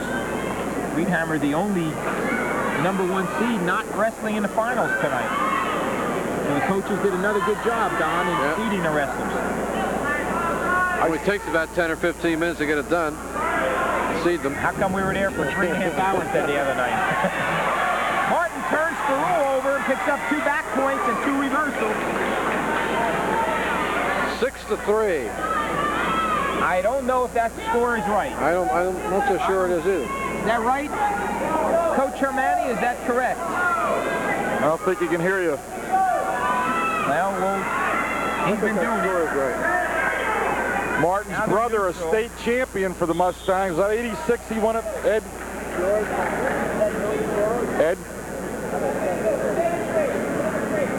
7-3. Well, I don't know, but it's 7-3 for Rule. I guess so. I don't think there was any back points before. It was just 2-2. Just 2-2. Ed, the year Bobby Martin won the state championship, was that 86? I think it was the year they had their great year and they were number one in the state, right? Yeah. 86. 3 years ago. 170-pound winner. 55 seconds here, period 2.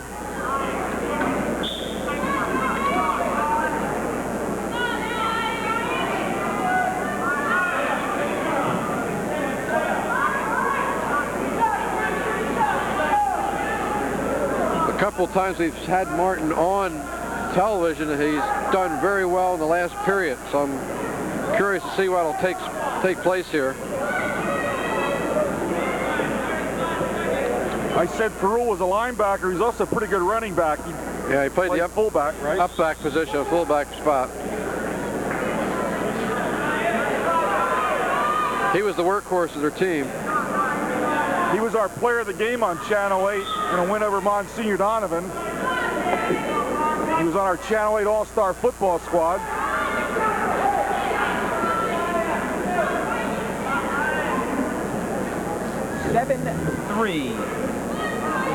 Chris Ferrul.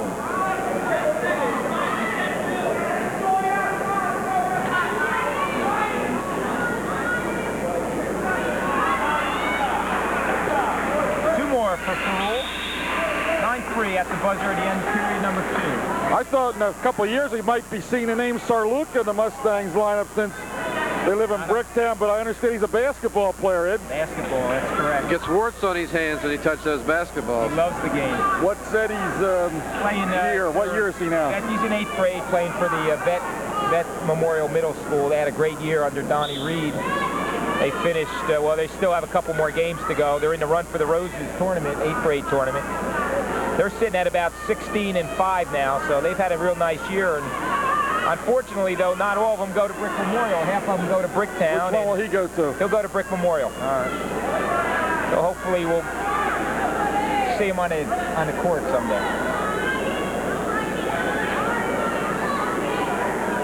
We're in the 3rd period here.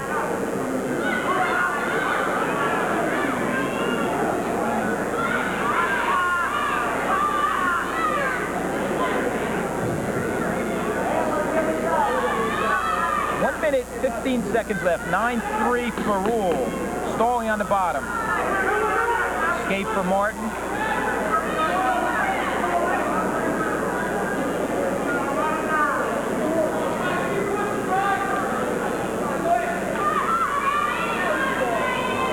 Bobby Martin, I don't see him here tonight.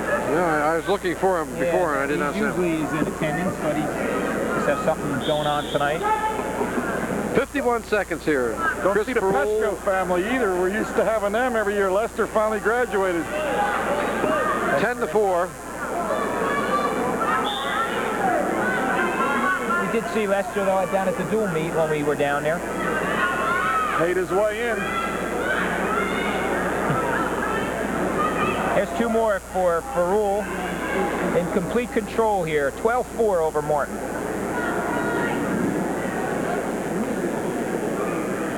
He lets him go there. 12-5 for Rule with 25 seconds left.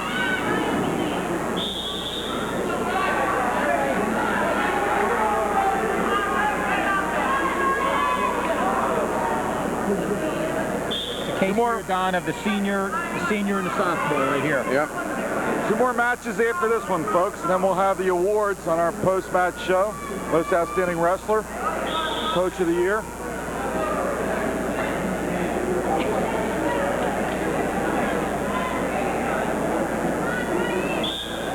Watching Adelphia Cable, Channel 8, Wrestling Match of the Week. 2 more for Ferrul. Here's the end of the match right here. No back, 2 back. So that'll make it 16-5. Chris Ferrul from Lacey Township. Let's take a break and be right back. Our winner. This should be a good one, Don. Kenny Lanzel from the Mariners of Toms River North comes in 20-4. And from the Raiders, Joe DiGirolamo, 19-3. These two have split during the regular season.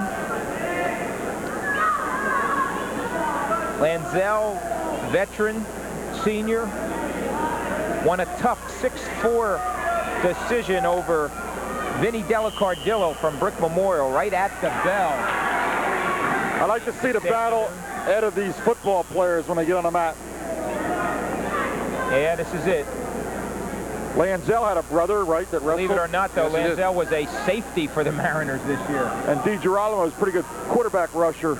Yeah, he had 18 sacks this year. Not bad for a junior down lineman. We televised the East. All shore. We televised that East win over North on Thanksgiving morning on Channel 8.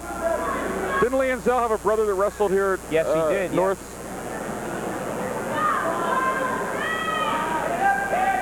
As we mentioned, these two split. Lanzel's other couple of losses came to Sudol from Howell, who went into the districts undefeated. Don't know how he made out this weekend, but one of the favorites in his district. Joe's other loss came to Bob Cephas from Pemberton at the Middletown South tournament. Tough 4-2 loss, and then lost to Vinny Delacardillo from Brick Memorial, who he later avenged that loss with a victory in the Shore Conference tournament. Joe with a tremendous upper body. Lanzel with the height factor in his favor, also very strong. Chris Curtis and Mike Baldi in the corners for the Mariners. Both wrestlers stalling.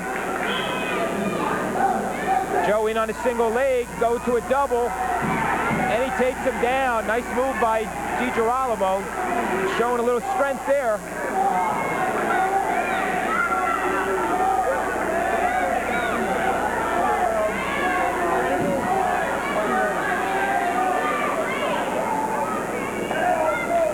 DiGirolamo at the end of one. Somebody, Joe's got a bloody nose. Balance for most outstanding wrestler and coach of the year to Coach Jim Abel Lacey, with Coach Mike Baldi at Toms River North, and also your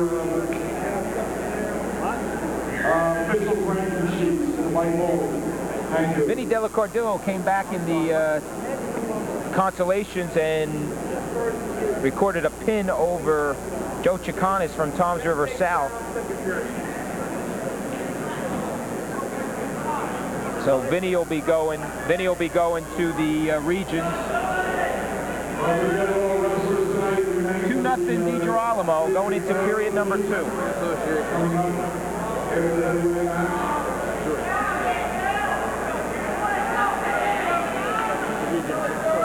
He doesn't want the coaches doing it because he figures they may manipulate it.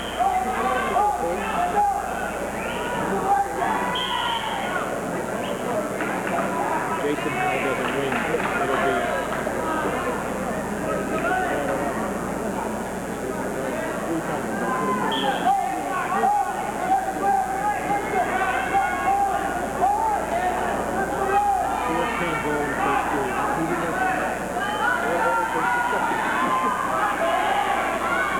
2-0 DiGirolamo with Lanzel on top, though, in the second period here, pulling that arm back. Strength against strength here. Minute and a half.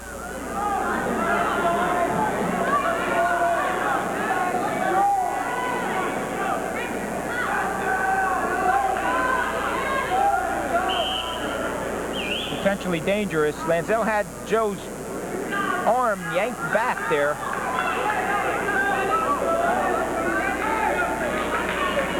Joe's got the bloody nose.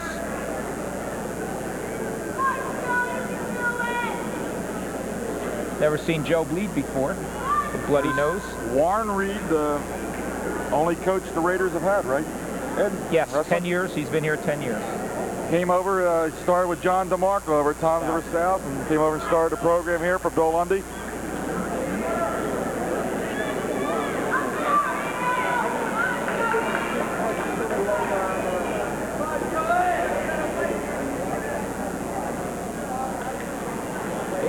Wiping the mat of the blood, a new state rule. Designated mat cleaner, I believe, is the official title when you go out there and do that. Joe looking for the reversal. There it is. Joe's wrestling very well tonight. 4-0. 1 minute left in period number 2 as they go off the mat. 4-0, DiGirolamo. See Joe's father in the stands taking the movies. Joe's mom. Joe lets him go. 4-1, DiGirolamo. What was the strategy there? What was the purpose, Ed? Yes, he feels he's more comfortable in a neutral position and picking up 2 points on a takedown. He's taking him down. Well, actually, he just took him down once and reversed him once. You'd think with Joe's strength that he could hold on. That's why I was, right. He's very good on the top.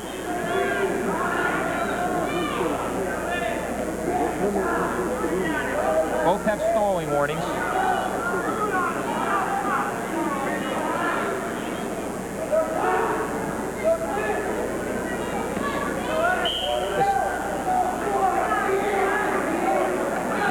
That was the position where we saw a stalemate before. Joe shooting. Lanzel sprawls back.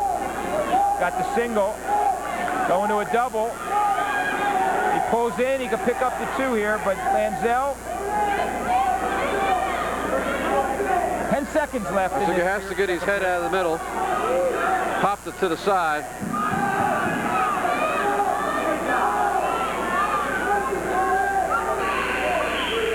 Okay, we'll go 4-1 into period number 3. DiGirolamo.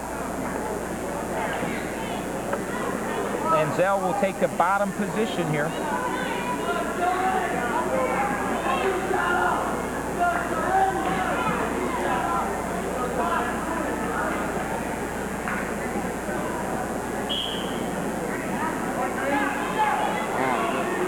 All right, DiGirolamo lets him up, making the score 4-2. Takedown here by Lanzel now can tie the score. Stallings could have an effect.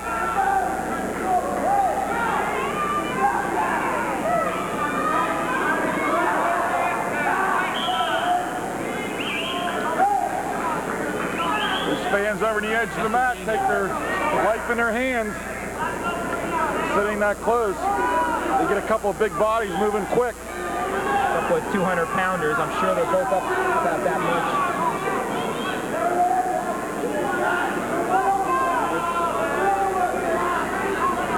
.120 left in this 3rd period.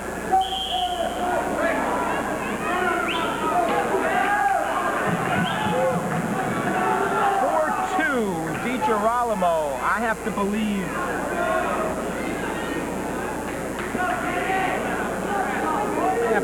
here that stalling is going to have a big part of this match right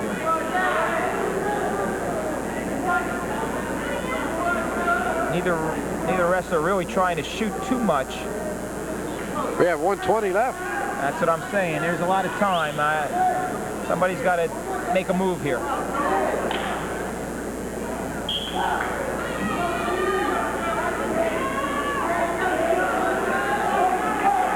Joey DiGirolamo. A double. Got to be careful letting them down.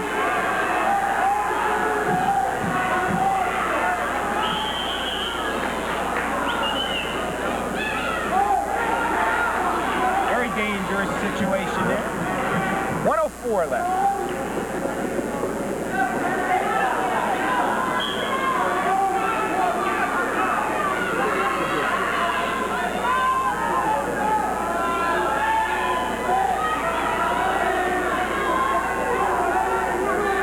Seconds. Lanzel needs to take down the tie. Girolamo in on the leg. again. Got to watch the head. The gauze hanging out of DiGirolamo's nose makes him look comfortable. He's John Madden kind of guy. He would definitely make the All Madden team. Got the hair hanging in the back. The hat. Cut his hair for the districts here. The gauze coming out of the nose. Headgear turned a little bit. Sideways. One eye. Looking through the ear hole. He's definitely John Madden's kind of athlete. Blood on his face and uniform. Uh-oh. Nothing there. Accidental poke in the, eye? It looks like he might have caught a thumb. DiGirolamo acted like, no way I touched him. You got a picture of Lanzel there. Doc Soul covering him up there. Looks like he got a thumb in the eye. Don mentioned. You see the right eye. He's back. 33 seconds left. DiGirolamo 4-2. As the gauze falls out of the nose of DiGirolamo.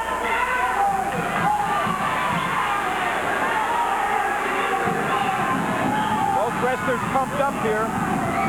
25 left. Uh-oh, there we go. 4-3. That's a point. 21 seconds. 4-3 DiGirolamo. In on the leg. In on the leg. There's 2 on the takedown and they're off the mat. 13 seconds.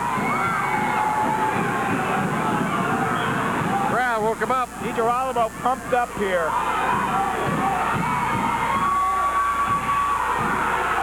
Five seconds. Lanzel trying to switch it. 1 second off the mat. DiGirolamo's going to do it.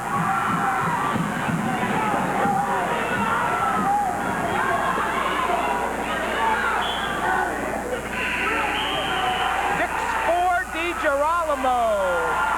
Big win for the Raiders.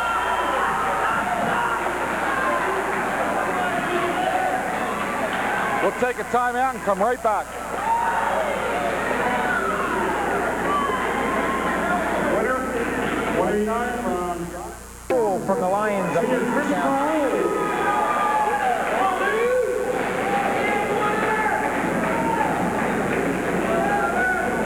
Three winners. All going on to the regions. Brick Memorial next week. Now wrestling, heavyweight. Number 1 seed, undefeated, 22-0 from Tom's River North, Junior Paul Rich. Paul Rich from the Mariners, top seeded, undefeated, 22-0. Only a junior for the Mariners, and Mike Baldi and Lou Hochstrauser from Southern Regional, 20-1. There's a sidebar to this match. If the number 1 seed, Paul Rich, can win by a fall here, by a pin, the Toms River North will edge Toms River East by 1 point for second. Right now it's 85-80, Toms River East. Right. So second place for the district tournament is on the line here for North. Brick Memorial finished with 137. Rich has pinned Hochstrauser earlier in the year, so Hochstrauser looking for revenge. His only loss. Everyone wants to pin first.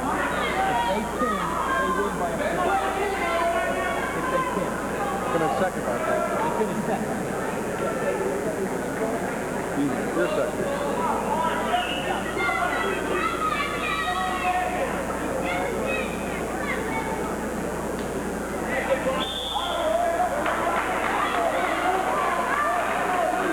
Third place went to Nick Morano from the Raiders of Toms River East with a pin over Dwayne Gudzak.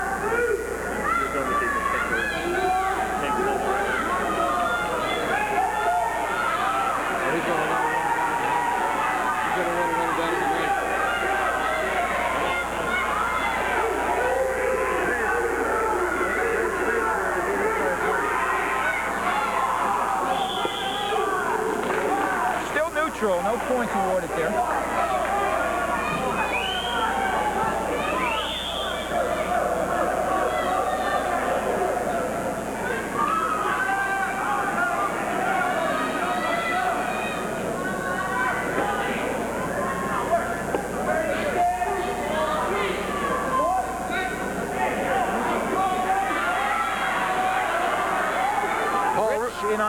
angle.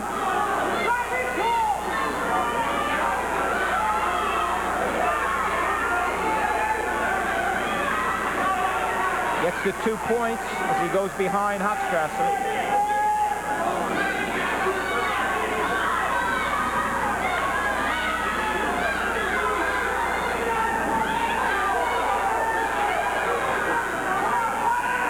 Period. Ed, what did Paul Rich weigh in at? You know? I was just going to say he's deceptively over 240. Bill Lundy weighed him in, Bill, right? 240 plus for Paul Rich, 241. Doesn't really look that big. He has very strong thighs. Upper body, thighs real big down below, and upper body too. Powerful looking thighs on him. Hochstrasser in at about 210, you think? More tall, lean.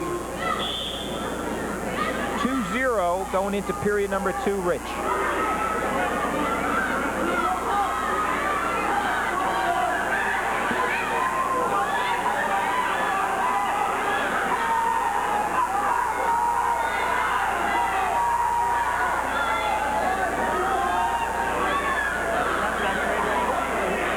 Has a cradle. Look out here.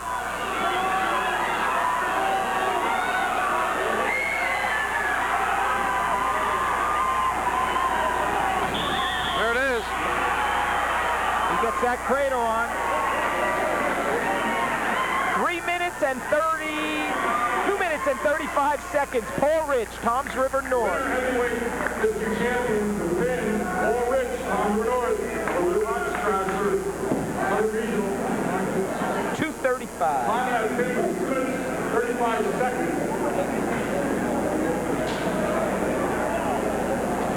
Both young wrestlers point to each of the two for the district photo. Awards. We'll do the awards first for 189.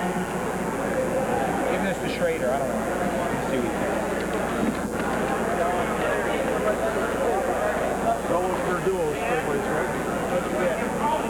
I only got one. Third place, 29. Here we go. Should be back here at the awards box. See the crowd starting to leave. Okay, we're going with 189 now, Don. Joe DiGirolamo from the Raiders. The Raiders of Congress, Joe DiGirolamo, Jr. Kenny Lanzel finishing second, and Vinny Delacordillo, the third place winner. 3 big studs up there. 3 good wrestlers.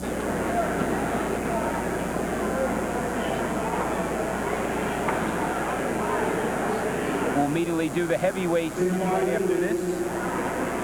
And then we'll be back to present the awards for the most valuable wrestler and coach of the year.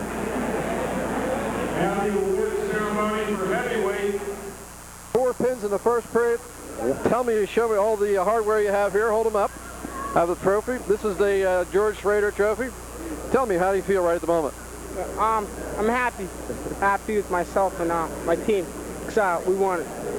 You not only bring home the hardware for yourself, but your team won, and that's probably as happy as you can get. Ken has over here has the bracket sheet, and you can see what one looks like. And on there is 4 first period pins. Ed, what do you have? Well, just an outstanding job. We've mentioned on the air a couple of times. You just go through the competition like you got something to do. In the second period, you can't stay out there any longer than 1 period. You've run off 19 straight wins right now after the P-Bird tournament. Ran into some tough luck up there, and you got 19 straight going into the states, into the regions. What do you feel about the regions in the states? Well, hopefully the regions, I did good. Hopefully I'll win the regions and maybe place in the states. That's my goal. That's my main goal. I'm working hard right now. I haven't really gone 6 minutes, but I know I can go 6 minutes hard if I have to. Jason, is there anyone else in the other districts that's not in this tournament, another district that's going to be in the regionals you might be worried about or thinking about? No, not really. I'm not really sure who won the other 2 districts, but I'm not really, there's no one that's really a big threat. No, none. They're all tough from here on in. Yeah, I think every kid's serious, and I don't know, just wrestle my best against each and every individual. What about this team? I see your buddies over here, Tony Roselli and Vinny Santinello over here, trying to make you laugh on the air here. It's quite a team the Mustangs have put together for about the 4th or 5th straight year. Yeah, we're all friends. We're all close, like all of us. So it helps, like, team-wise. It helps because we're real close, you know. We like to see each other win. That's the way most good teams are. Yeah, yes. All right, good luck. We'll see you Wednesday night. We won't see you Wednesday night. We'll see you Friday night. Yeah. Over at your place. Yeah. All right, have the hot dogs ready when we get there, right? Yep. Okay, they're on Jason when we get there. Congratulations very much. Ken? All right, let me bring Tony Carabell in here.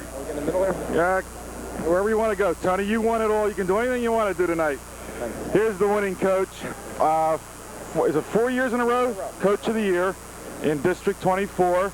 Of course, the season he had a couple weeks ago right here in this gym when his team just swept right through that dual meet with Tom Zerese, looked very impressive. And tonight, Tony, they come back in those finals tonight and look very impressive once again. Yeah, I had a lot of seniors that were looking to win this thing this year. When you have a senior-dominated lineup, you know, you want them to go out West champions. And the kids, we really got them ready for this. Most of the seniors, and they really responded. You had 5 kids wrestling in a row tonight, 7, I think, altogether in the finals. And I wanted to ask you how you felt the storm yesterday affected your team. I guess you were disappointed they didn't wrestle last night. No, I liked it better just one day. I think it's better for the kids. They only had to make weight once. You know, it was a little bit of a problem yesterday because we couldn't get a good workout in. But you know, basically they had to make weight once. They didn't wrestle like on Friday and wake up Saturday sore or anything like that. You know, you just got everything done with. I think it was beneficial. I wish they did in the future like that. I wish they the state said that we could do it in one. Say they could do it in one day because this time of the year the guys are in pretty good shape and they can handle 3 or 4 matches. Coach, how about your comments on the gentleman they just interviewed here, Jason Harold, most outstanding wrestler out of all these wrestlers? I have nothing but good to say of Jason. 4 years, he's one of the hardest working young men I ever had.